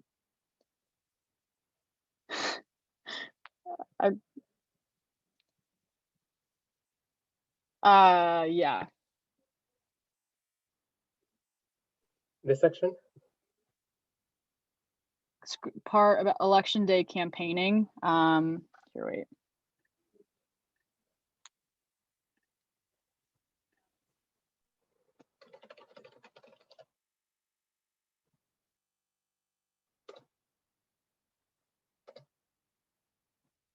I believe that's, if anyone wants to relay President McKay time. Yep, there you go. Hi, everyone. I have to admit that I am pretty uncomfortable with the policy as it stands, and I really hate to say that. I don't know if the clause that we're looking at here is going to help students the way that we think it is. And in fact, I worry that it would almost cause more harm to students who aren't involved in the UPUA at all, specifically the wording "and any undergraduate students at University Park." I don't know why we are prohibiting students who aren't involved in the election, but for example, might wake up at 2 on election day and want to retweet something. I understand that we are holding the campaign, I guess, accountable. But I still don't even know how that's fair and equitable if in no way does the campaign have control over what any student, even not involved in the campaign, is doing. I understand the general sentiment behind wanting to hold people back from campaigning the night before election day. I think that's a very valiant point to bring up.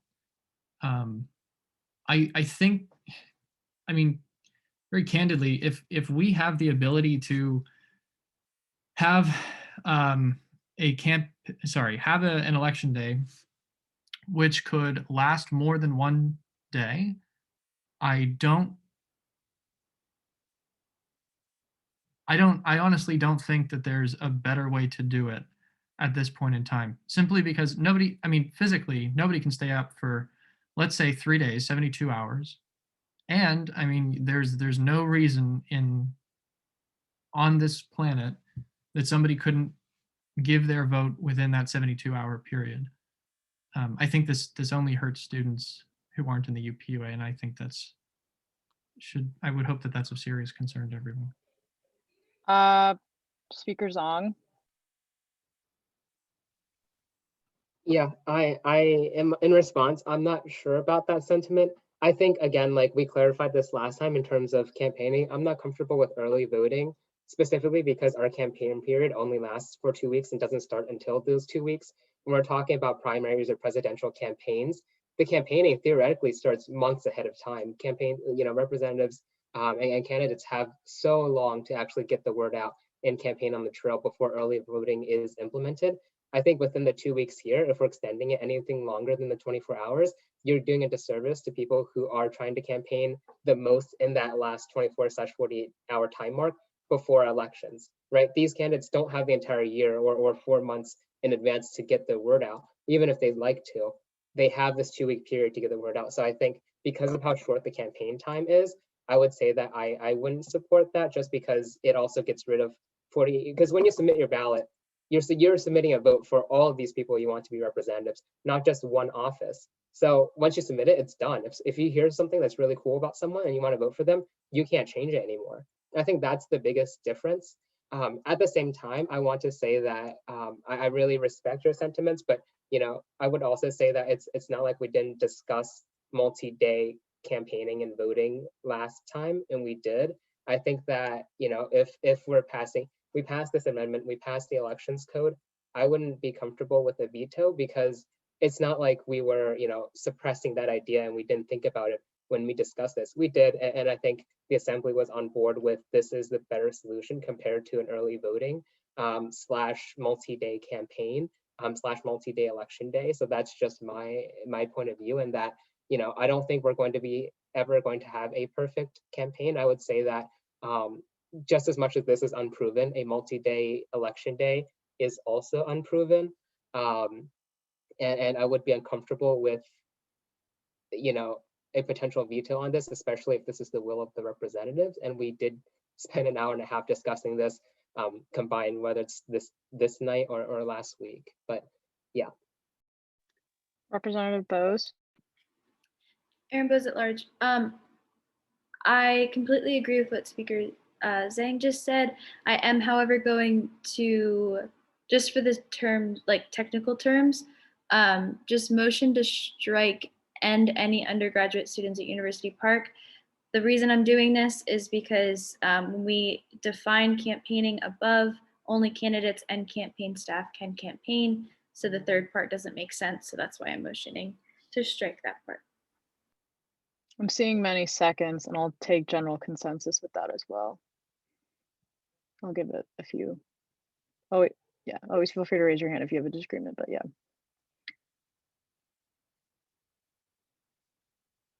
I see a motion to vote on that.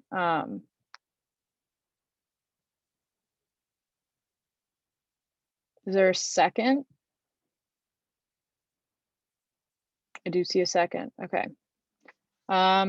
Give me a second as I just add a poll. Sorry, guys.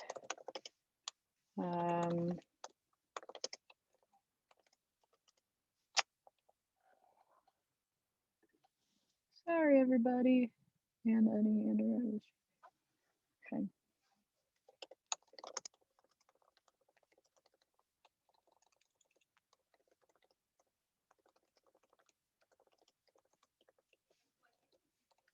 Yay, okay. As I finish this up, cool. Alrighty, so we're gonna vote on striking "and any undergraduate students at University Park" in 5.7. Let me just pull up the amendment. Cool, okay, by saying yes, you want it, this is where it gets confusing. So by saying yes, you want "and any undergraduate students at University Park" to be struck. By saying no, you want it to stay in. And I'm not even giving abstaining an option at this point. So please just don't. But yeah, if you need also amendment to cross out the comma, that can be, yeah. So if anyone needs clarification, let me know. By saying yes, you want it gone, indicates what's on the screen right now. By saying no, you want it to stay in. By abstaining. And then I see another motion, but we're gonna vote on this first.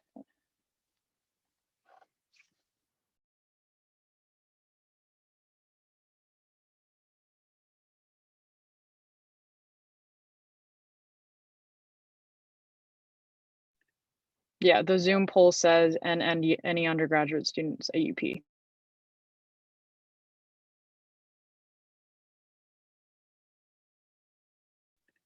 I'm gonna give it like 10 seconds.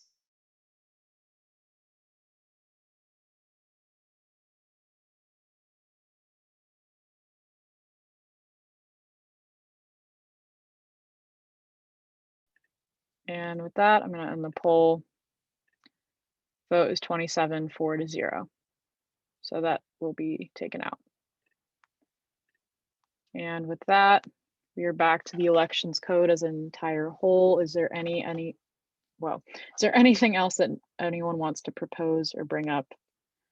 There's actually a motion to vote on the election code as a whole after this. I see a second. So with that, is there any discussion on that motion before I move forward?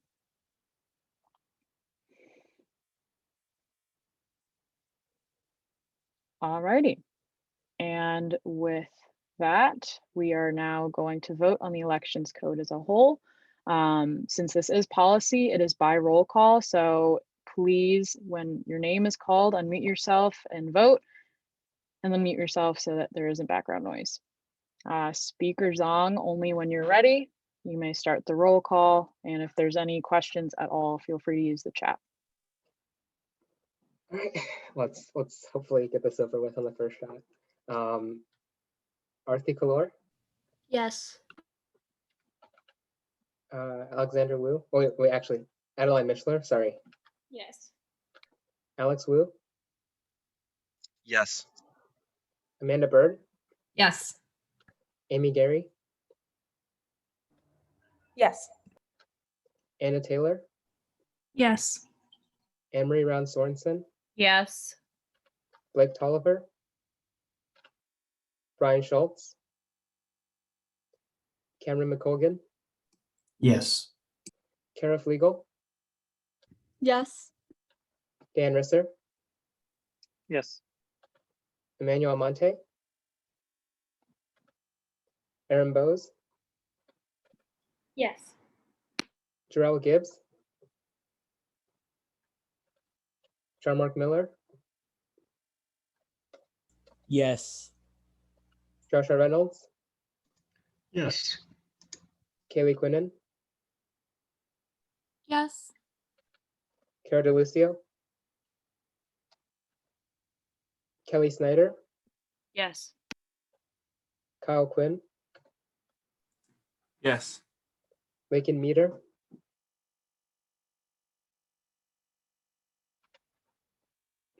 Lakin, Oh, sorry. Yes.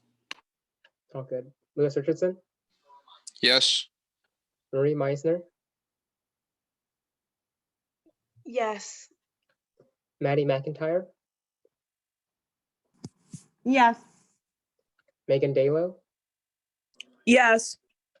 Najee Rodriguez, Yes. Noah Robertson, Yes. Patricia Brunji, Yes. Rainier Foley De Fiore, Yes. Refugio Lara, Ryan Lascalzo, Yes. Samantha Brown, Yes. Sarah Jordan, Yes. Sadie Deshpande, Yes. Sophie Pulio. I know Sophie? she said I know her mic wasn't working. So Sophie, if you want to use the chat, you can as well. Okay. And I vote yes. Cindy Gibbard, Yes. Tim Tierney, Yes. Tom Doherty, Xiaoru Shi, Yes. Yujin Zhang, and Yuna Choi. Was anyone's name not called? All right, give us a second to tally the votes.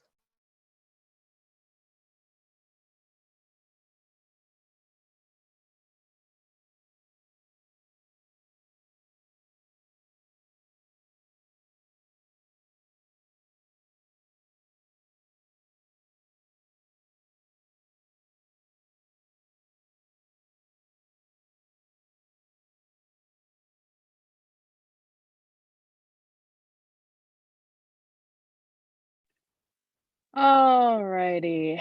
With that, policy 1115 revised 2020 to 2021 UPUA elections code passes unanimously and specifically with the vote of 33-0. I love the word unanimous tied to elections code.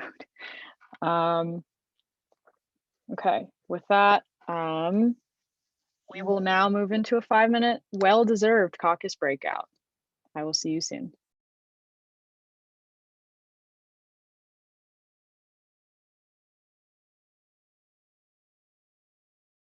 Hey, Barry.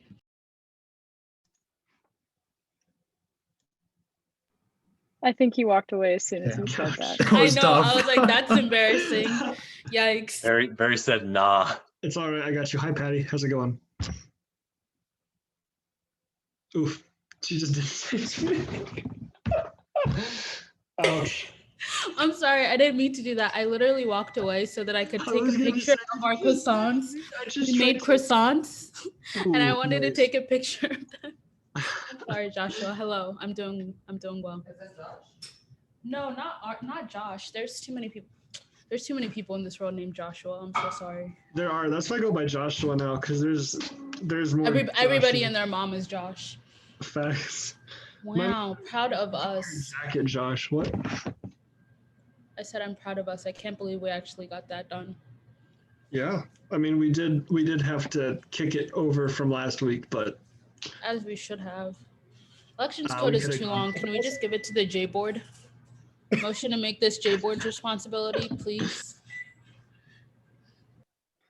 If it wasn't for COVID, this would have been like a very short elections code. Like 90% of the changes were all COVID changes. Which means we get to change it back next year, get hype. I wanted to implement instant runoff voting, but I was just like, this is going to be way too complicated for all the COVID changes, and I don't want to be like the one person who brings up a giant amendment to change the code. Wait, isn't that like, am I dumb? Correct me if I'm wrong. Would that be like similar to ranked choice voting, but like for this type of election? Because I feel like we couldn't even do something like that because of our way the ballot is. We can do ranked choice voting over org central.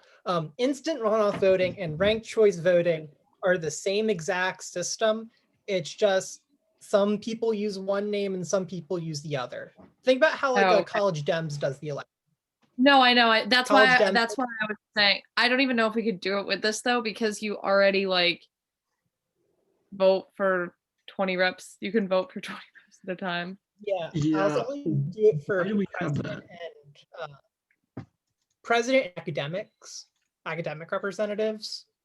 Yeah. At large would be too terrible. But I'll just wait to implement that next year. What the hell's wrong with this?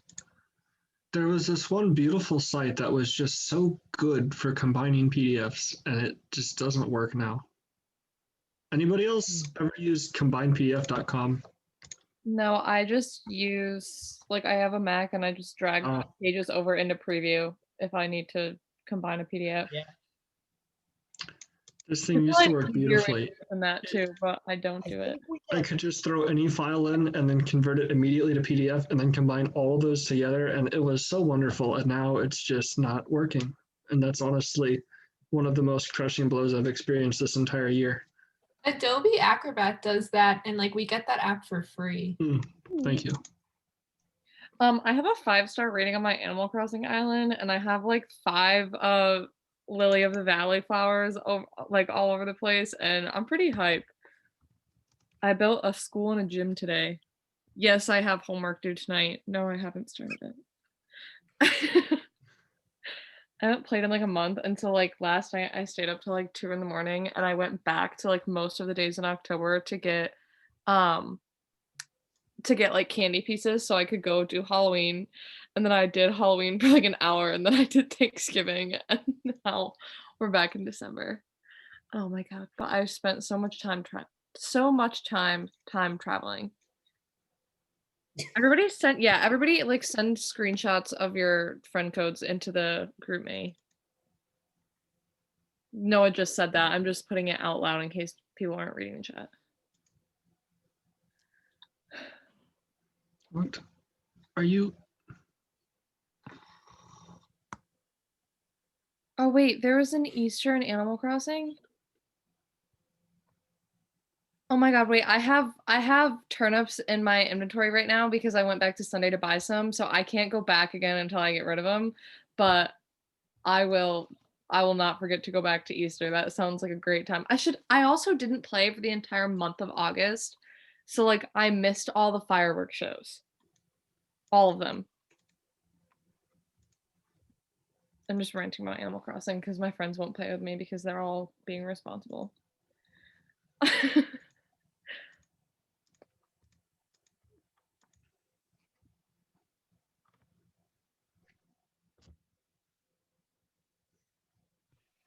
Alrighty, everybody. Do that Adobe thing. This is giving me so much sense. Much more Sorry than about the that. agenda. Sorry about that. The timer that I had on just went off.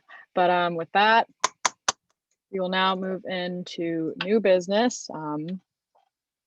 And with that, we'll start with the confirmation of at-large representative Catherine Zhao. Kathy, if you, when you're ready, you'll have 5 minutes to speak and then 10 minutes for questions. When you're ready, you may start.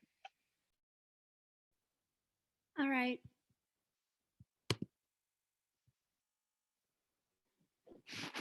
Hi. You guys can hear me, right? All right, I'm assuming. Thank you guys all so much for giving me your time tonight. I value your time, so I really appreciate it. Also, thank you, Steering, for allowing me to be here. A lot of you may know me already, but if you don't, my name is Kathy Zhao. I'm a junior. I study risk management at SMEAL, and I also study security risk analysis in IST. Within UPUA, I am the freshman council director, which means I oversee 15 awesome freshmen. But I'm here today to talk about the at-large role and why I should be considered for that. So kind of when applying, I kind of asked myself, why do I want this role? What was the reason? Why do I want 2 roles? And these are completely valid questions. If you're asking that too, we're on the same page. And when thinking about that, I've kind of realized that I care a lot about people. I care a lot about me. I care a lot about you. I care a lot about my friends. And I care a lot about people I don't even know. And in this care, I kind of realized that I want a better Penn State, not just for me, but for everybody. Tying this back into my exec role, being in exec is kind of like you guys have seen it. You know that picture of DW where she's like holding the gate and she's like looking in? That's kind of what it's like. It's like seeing a problem on campus or off campus where I live and not being able to do anything about it. So when the at-large position opened up, I was so excited because I was like, maybe I could finally get the opportunity to work on something that I want to work on. And also, I think I've been around campus long enough, kind of in different corners of it, to develop like kind of a holistic view of the issues that occur. I've been involved in Penn State Homecoming, Thon, Shout Out Photog Committee. I've been involved in club sports, cross country and lacrosse, and I've been in my sorority since my freshman year. I think this kind of gives me like a lot of experience that I can bring to the table. Additionally, I think some of the greatest values that I have are my ability to actively listen and the compassion that I have for others. I think these qualities are so important for an at-large representative because they have to deal with people who are from all different backgrounds and stuff like that. So I think those are really important. Lastly, I just want to highlight my commitment to philanthropy and giving back. I've been involved in Thon for 3 years now. I'm also a part of Ronald McDonald Charities, which is the national philanthropy for my sorority. And outside of school, I've been involved in giving back in any way I can. Like for instance, this summer, on a whim, me and a couple other people raised over $500 for Black Lives Matter organizations and similar organizations. Lastly, sorry, I already said lastly, but lastly, I'm not just doing this for me. I believe in leading by example, and right now I'm leading, I think, 15 freshmen, and I think our assembly is lacking in freshman voices and ideas. I want to bring that to the table and show these new members that their ideas are completely valid and that they have a home within UPUA too. That's all I have for you guys tonight. Thank you guys for listening, and I'm open to any questions. Awesome. And with that, are there any questions for Kathy?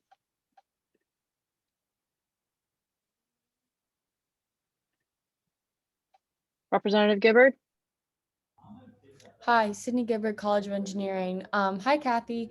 I was wondering if maybe you could talk about potentially like why, how you think you would balance the role of kind of being an at-large representative that is meant to represent the university, but also balance that with being like the freshman council director. Because I know like in the past when freshman council members become representatives or something, it's hard to kind of like tear away their, I guess not like allegiance is a bad word, but like their bias within the freshmen to kind of like represent a different college, or if they become an at-large and representing a larger body. I was wondering if you could speak about that. Yeah, so that's a great question. First of all, I just want to say that I never want to like stifle anybody's voices. I think everybody's voice should be heard. Everybody's ideas are valid. I honestly think I would first, my goal is kind of to integrate the freshmen more into the assembly.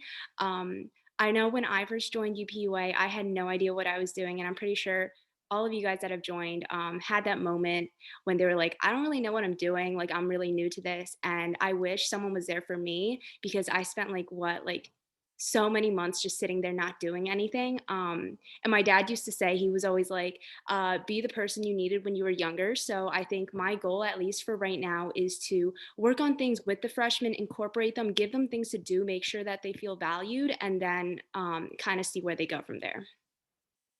Hope that answers your question. Are there any other questions?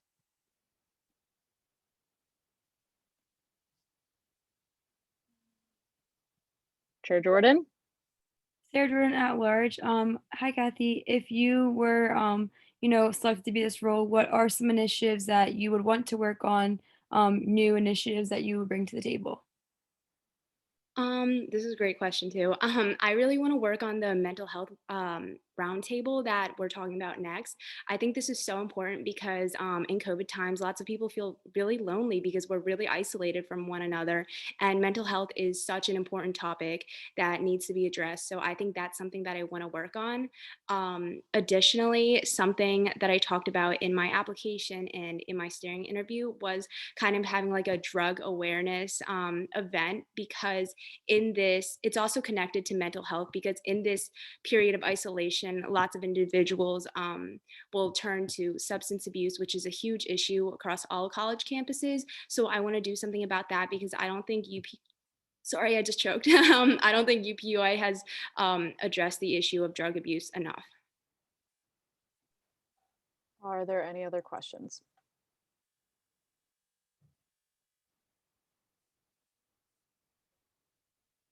Alrighty. Oh, Chair Baranji. That was not for a question. I thought we were moving to discussion. No, not yet. Okay, seeing no questions. Kathy, the way that we've been doing it, I don't know if you've been present for other confirmations. I'm going to ask you to leave the webinar completely, since I don't have the ability to put you in a breakout room. However, I will shoot you a text as soon as you are ready to come back in the room. So just keep a lookout on your phone and your text. Okay, word. See ya. Thank you. All right, first, before discussion, I'm going to have Speaker Zong explain his nomination.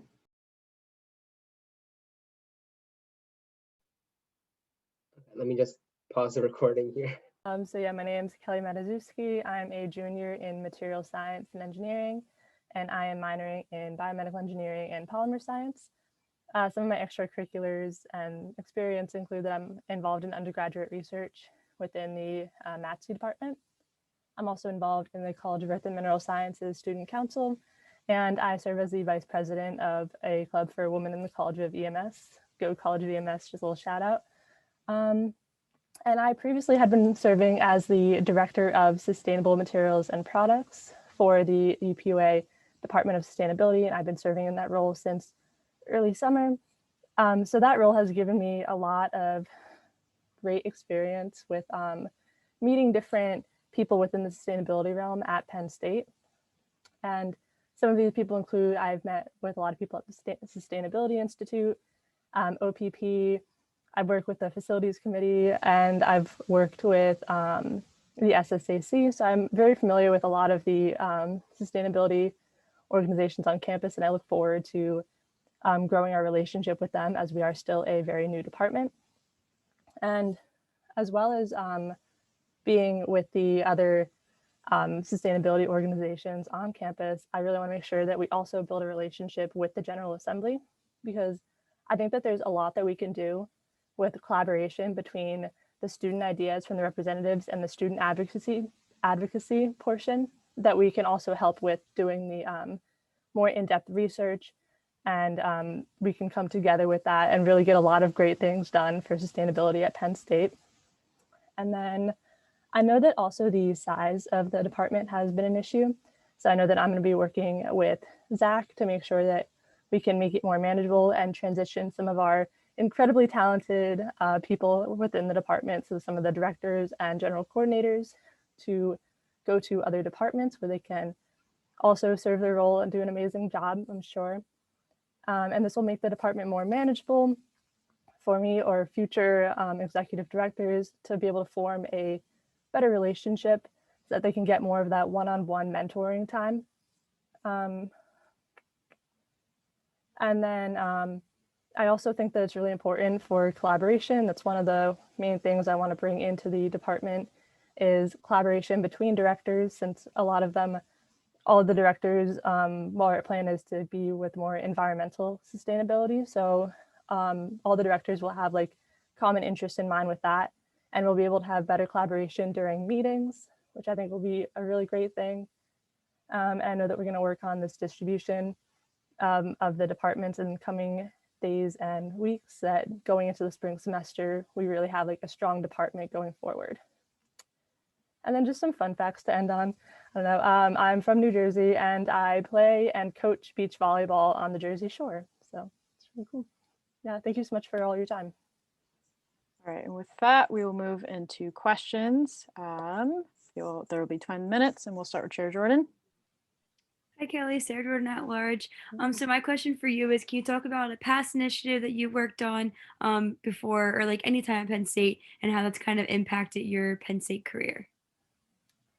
Yeah, so the initiative that I had started on, as you know, is the styrofoam at the creamery. I know there's been a lot of backlash for the creamery still having styrofoam, because it's very well known that is not the most sustainable option, and a lot of cities and states have been banning it.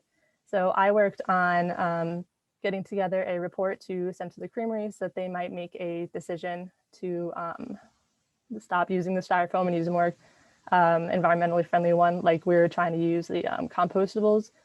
But what I learned a lot from is that sometimes you can present all of the facts and information, but sometimes that doesn't mean that a company is going to go with you, because there's just so much more to the table. I was always just so used to like, I'll do the research, like that'll be fine.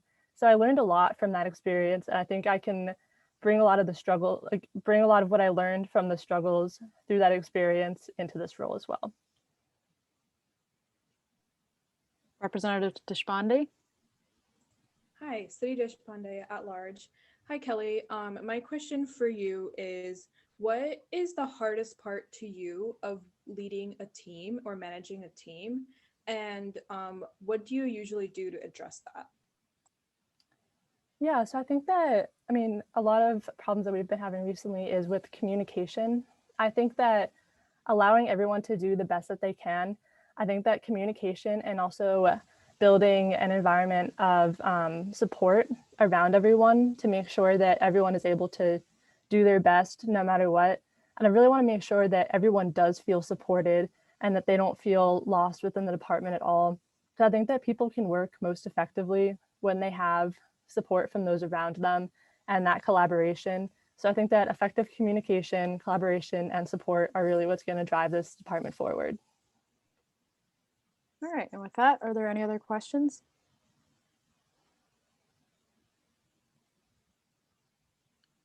All right, seeing none, All right, Kelly, again, I've said this to Kathy since the webinar does not allow me to create breakout rooms. I'm going to ask you to physically leave, and I will shoot you a text as soon as you are ready to come back in. But thank you for the patience once again. Yeah, no worries. All right, thank you. All right. If you could please raise your right hand and repeat after me.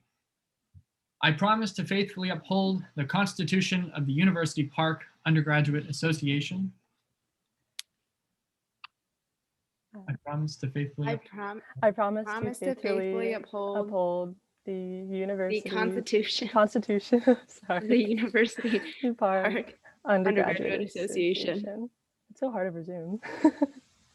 And to defend the rights of each individual student. And to defend the rights of each individual student. While working toward the betterment of student life. While working towards the betterment of student life. I shall perform to the best of my ability. I shall perform to the best of my ability. The responsibilities and duties that have been entrusted to me. Responsibilities and duties that have been entrusted to me. By the University Park Undergraduate Student Body. By the University Park Undergraduate Student Body. Through virtue of the office which I hold. Through virtue of the office which I hold. Congratulations. Thank you. Thank you both for your patience. I'm going to say it again. Thank you both for your patience. As we go forward, we now have line item D, resolution 4415, continuation of the Mental Health and Wellness Roundtable 2020 to 2021. Chair Mishler, if you'd like to introduce this. Adeline Mishler at large. So very simple, straightforward, easy piece of resolution. That's always a joy to bring to the floor. The beginning of the Mental Health and Wellness Roundtable. This is an effort that is traditional in UPUA. We've had this for quite a few years. I got to lead it last year as well, and it's a really great place for students and admin offices to and university entities to come together to discuss the topic of mental health, the unique challenges that students are facing, and then create innovative ideas and solutions to help support students on their journey. And so this is just updating the legislative body here on what's going on. We of course welcome representatives to come to it. Today we actually kicked off our first one kind of as an informational kickoff, and I'm going to be honest, already some of the best ideas I've ever heard came from the 45-minute meeting. So super happy and would welcome any representative, whether you sit on student life or not, to please come and be a part of the conversations and efforts. And I'll yield the rest of my time to Sam Brown, who's really been spearheading these efforts. So I want to give her time to speak on anything she'd like. Hi, Sam Brown at large. Yeah, just echoing what Adeline said, we're super excited for what this roundtable is going to bring. It's going to be more on like a monthly basis rather than a condensed period of time, just because we're not doing the Mental Health and Wellness Week just that limited. We're going to continue the efforts throughout. If you have any questions, please feel free to reach out to me. We're always looking for voices to come and give some ideas. It was really, really awesome today, just having university staff there, which was really cool because I feel like normally we'll get the students, but not the university. This time it was kind of switched. So hopefully we can get more students in the conversation, but yeah, really excited. All right, and with that, are there any questions for Chair Mishler and Representative Brown? All right, seeing no questions, Chair Mishler. Yeah, something I also just want to add. So Sam and I have been doing the recruiting for the roundtable over the past couple of weeks, reaching out to respective student leaders and offices, and also we've been collaborating with some of the representatives to help engage populations. And so if there's any help that you can do with that, if there's anyone that you think would love to be a part, and we can make a special effort to get them out and to make them feel like a part of these efforts or a part of these conversations, we would love to do that. So Teams message me or Sam, text, email, whatever. I am super accessible to you, because we would love to do that. And if we do reach out over the break to just continue to try to garner more student input and also collaboration, please help us with that. We would really appreciate it. I promise that these conversations and the work that the roundtable does has a really big massive impact. So I would hope that you would want to be a part of helping us with that. So cool. And with that, is there any discussion? Any other discussion?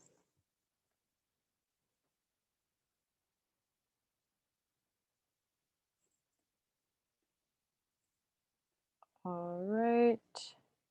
Seeing none. I will now close the floor for discussion. Yep, Chair Whistler. I was just going to motion to pass by unanimous consent. Not a thing, but it is a thing. Zoom. Yep, and I just saw it by Rep Reynolds. Yep, and there's a second. Okay, I will. Is there any discussion on this motion? I make the exception because it's Zoom. We can't do voice vote. All right. Seeing no discussion on that motion, resolution 4415, continuation of the mental health and wellness roundtable passes unanimously. All right. I know this is a long meeting, and I really just want to reiterate, please do not ask to motion to strike the rest of the agenda. I promise the rest of us will go through it quickly. I just know that Chief Justice Zaya would like to also give a report. So that's why I say that. But next line item is report by the Chief Justice. So Chief Justice Zaya, when you're ready. Hey everyone, Chief Justice Zaya. So the Judicial Board has just, we just released our decision 1510 regarding policy 1015, which was the bolstering justice and equity within the UPUA via community group seat revisions. That is on our Twitter account for public view. We also will be writing a formal opinion of the board regarding President McKay's recent appeal on the positions, so there can be clear guidelines to follow going forward. And we also just made the new Twitter account for the Elections Commission, so if everyone can give that a follow, at UPUA_election, not elections, just election. Elections was taken from 2015. And our election commissioner roles were given out last week. And that's all I have. But thank you all. Are there any Representative Lascalzo? Ryan Lascalzo, Lion Pride Representative. What happened to the old Election Commission Twitter account from last year and the year before? So former Chief Justice Shookman described it that the username was not consistent with the rest of the UPUA. So that was deleted before I was appointed. So we just created the new one today to fit the consistency with the rest of the UPUA media accounts.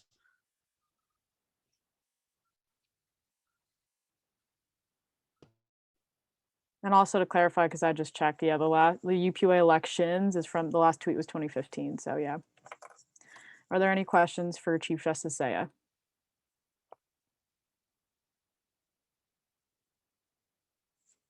All right, seeing none, thank you for the report, and we'll keep moving down with line item 13.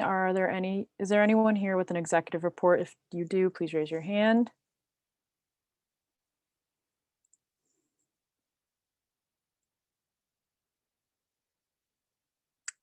Seeing no executive reports, we'll now move on to a report by the Speaker of the Assembly, Speaker Zong. Hi everyone. Nothing super long. Elections code is over. I'm glad that's over with. Hopefully we'll see how the changes are implemented. I'm looking forward to working with the Elections Commission in terms of at least making sure they understand what some of the changes mean, because I know we talked about how some of them might require a bit more explanation. I have a few meetings set up this week regarding potential future programming within UPUA, whether it's like more workshops or bringing in a retreat for next assembly. I know it might be too late to do something for this year, especially with COVID going on, but I have hopes for next year. So there's a lot of long-term planning that I'm looking to do over spring break and meeting with different academic and administrative units at Penn State. If you have any ideas or suggestions of what you want to see in UPUA, let me know. I'd be happy to bring in more workshops, bring in more people to really help prepare and bolster all of us, as well as anyone else who would like to attend, to be better advocates. So yeah. Are there any questions for Speaker Zong?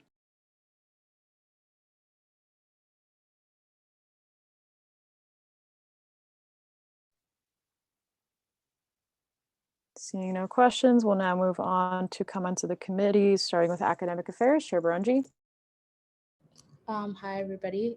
So I just want to keep my report short tonight. My full one is going to be in the agenda, but I just wanted to let you guys know that in terms of the mental health wellness days, we are kind of kicking that off, and we have a really quick turnover time, seeing as our sorry, words are escaping, but our deadline is Friday. So we've been kind of meeting through this week. We've had several meetings and come up with ideas for what we're going to do for the intellectual and spiritual wellness days. And then just coming up with ideas on what to have students do on those days / what people would actually want to see. So that happened. Alternative grading graphics are out, so please share those. All of that information is basically final at this point. So all we have to do now is kind of promote that to students and let them know that December 23rd is going to be the kind of line path opening day for the tool. And other than that, just a lot of other meetings this week. We're kind of kicking off the search committee for the new undergraduate Dean and Vice President of Education. So that is kicking off, and we're going to be reviewing applicants starting December 18th. So if anybody has any kind of thing that they want me to relay in terms of that, please let me know. Other than that, I stand for questions. Are there any questions for Chair Barunji?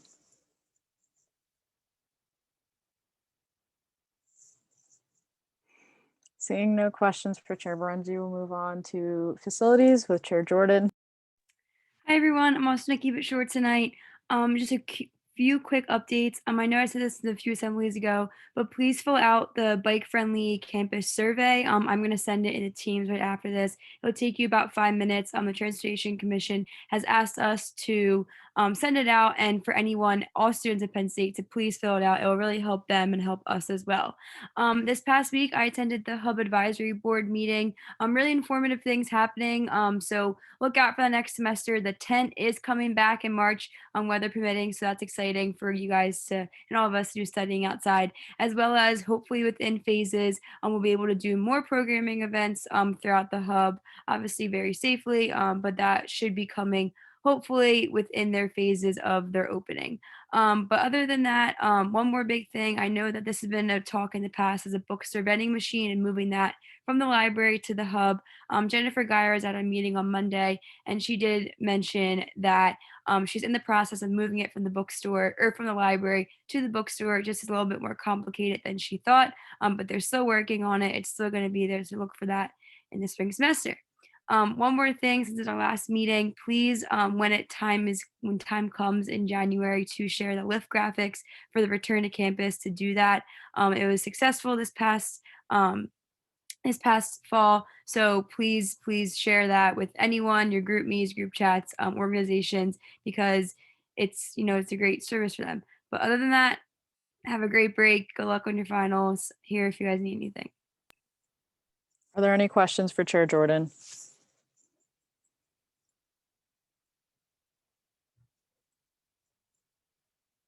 Seeing none, we'll move on to governmental affairs with Chair Doherty. I don't think he's here. We'll keep moving forward. I know his report is in the agenda. We'll now go on to justice and equity with Chair Rodriguez. Hi, everyone. Happy early Christmas, or Merry early Christmas, I should say. For those of you that did not read, just 3 important points to make real quick that I'm very excited to announce. One, the Public Art Committee is taking up on taking up on its agenda to pursue some sort of memorial for Wally Triplett and Jesse Arnell, and to discuss the logistics about that and how UPUA can contribute to the funding and the application for one. Huge thanks to Chair Jordan for assisting me with that. Met with Dina C. Wright, who's the president of Christian Advocates, to discuss our new programming effort for next month, where we will be handing out free school supplies and other information and advocacy pieces for first generation students. If you're interested in participating but not in the committee, give me a call/text when I release my number into the chat. And 3, the Director of Legal Services, Kelly Mraz, basically gave the blessing for the UPUA to have the legal jurisdiction to be able to fund free physicals for uninsured students.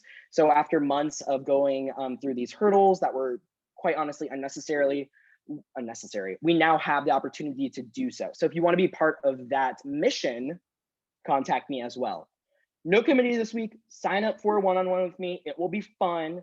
If you want to opt into an in-person one-on-one, contact me.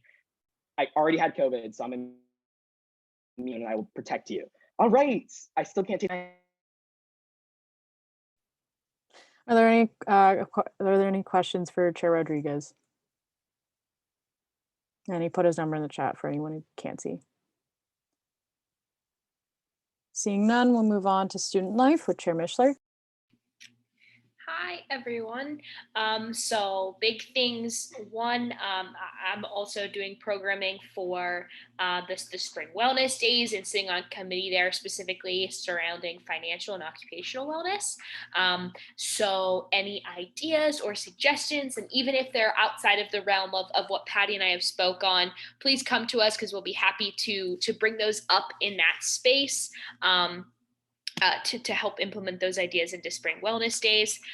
Lots of work happening with the mental health and wellness team. Excellent work there happening. So really appreciate to all the reps that are all hands on deck.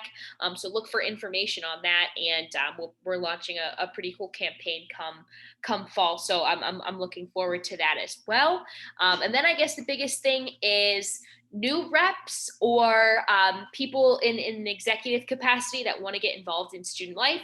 I want to make that happen for you. And so I think that the best way to go about that is a meeting, virtually one-on-one to talk about, what projects excite you most or what ideas you have that you want to strategically address on campus. So I'd love to take time over break or as soon as we get back to kind of help formally onboard you as we kind of have that time now. Things have been really rushed these past few weeks, it has seemed.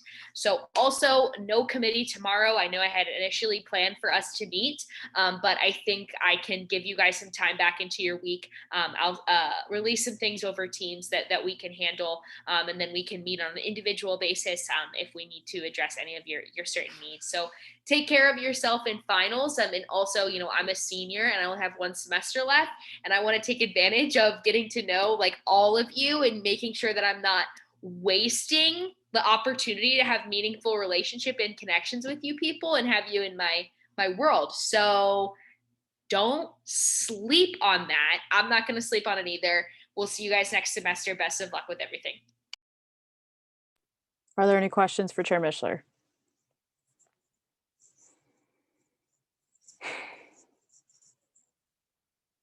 Seeing none, we'll now move on to comments for the good of the order. Are there any? Representative Brown? Hi, Sam Brown at large. I just wanted to say a big thank you to everyone who came out for movies for mental health. It was literally so amazing. Last meeting went really late. This meeting's also kind of late, but I hope people are here to hear me say thank you. We even had some of the university staff say today that we had more attendees in this one event than they've had this entire semester. So just thank you so much. Okay, that's it. Representative Bose?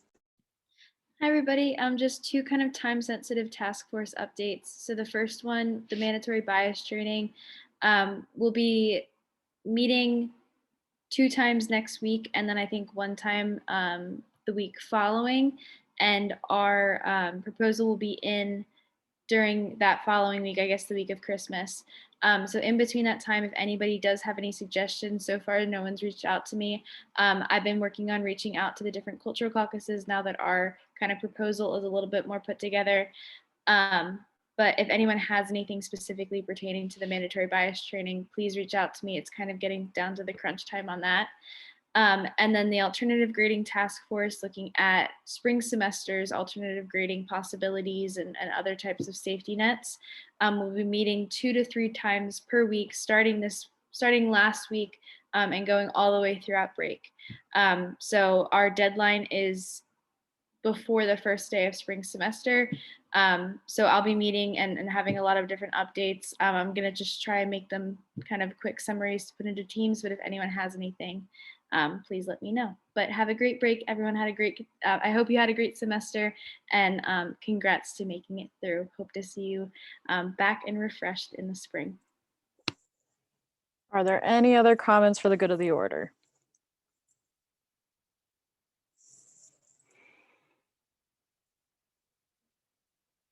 Seeing none and knowing that Speaker Zong has already taken closing roll call, I adjourn this meeting at 11:39 p.m. Have a wonderful break. Good luck on finals. Shoot me a text if you need anything. I'm here till the end of the week. Have a good one, y'all. Good night, everyone. Take care. Night. Zach, I really missed the cat presentation. Oh, he disappeared. Hi, everyone. Hi. I just wanted to say hi. That's all. Miss you, Amy. See you later. Miss you, Lexi.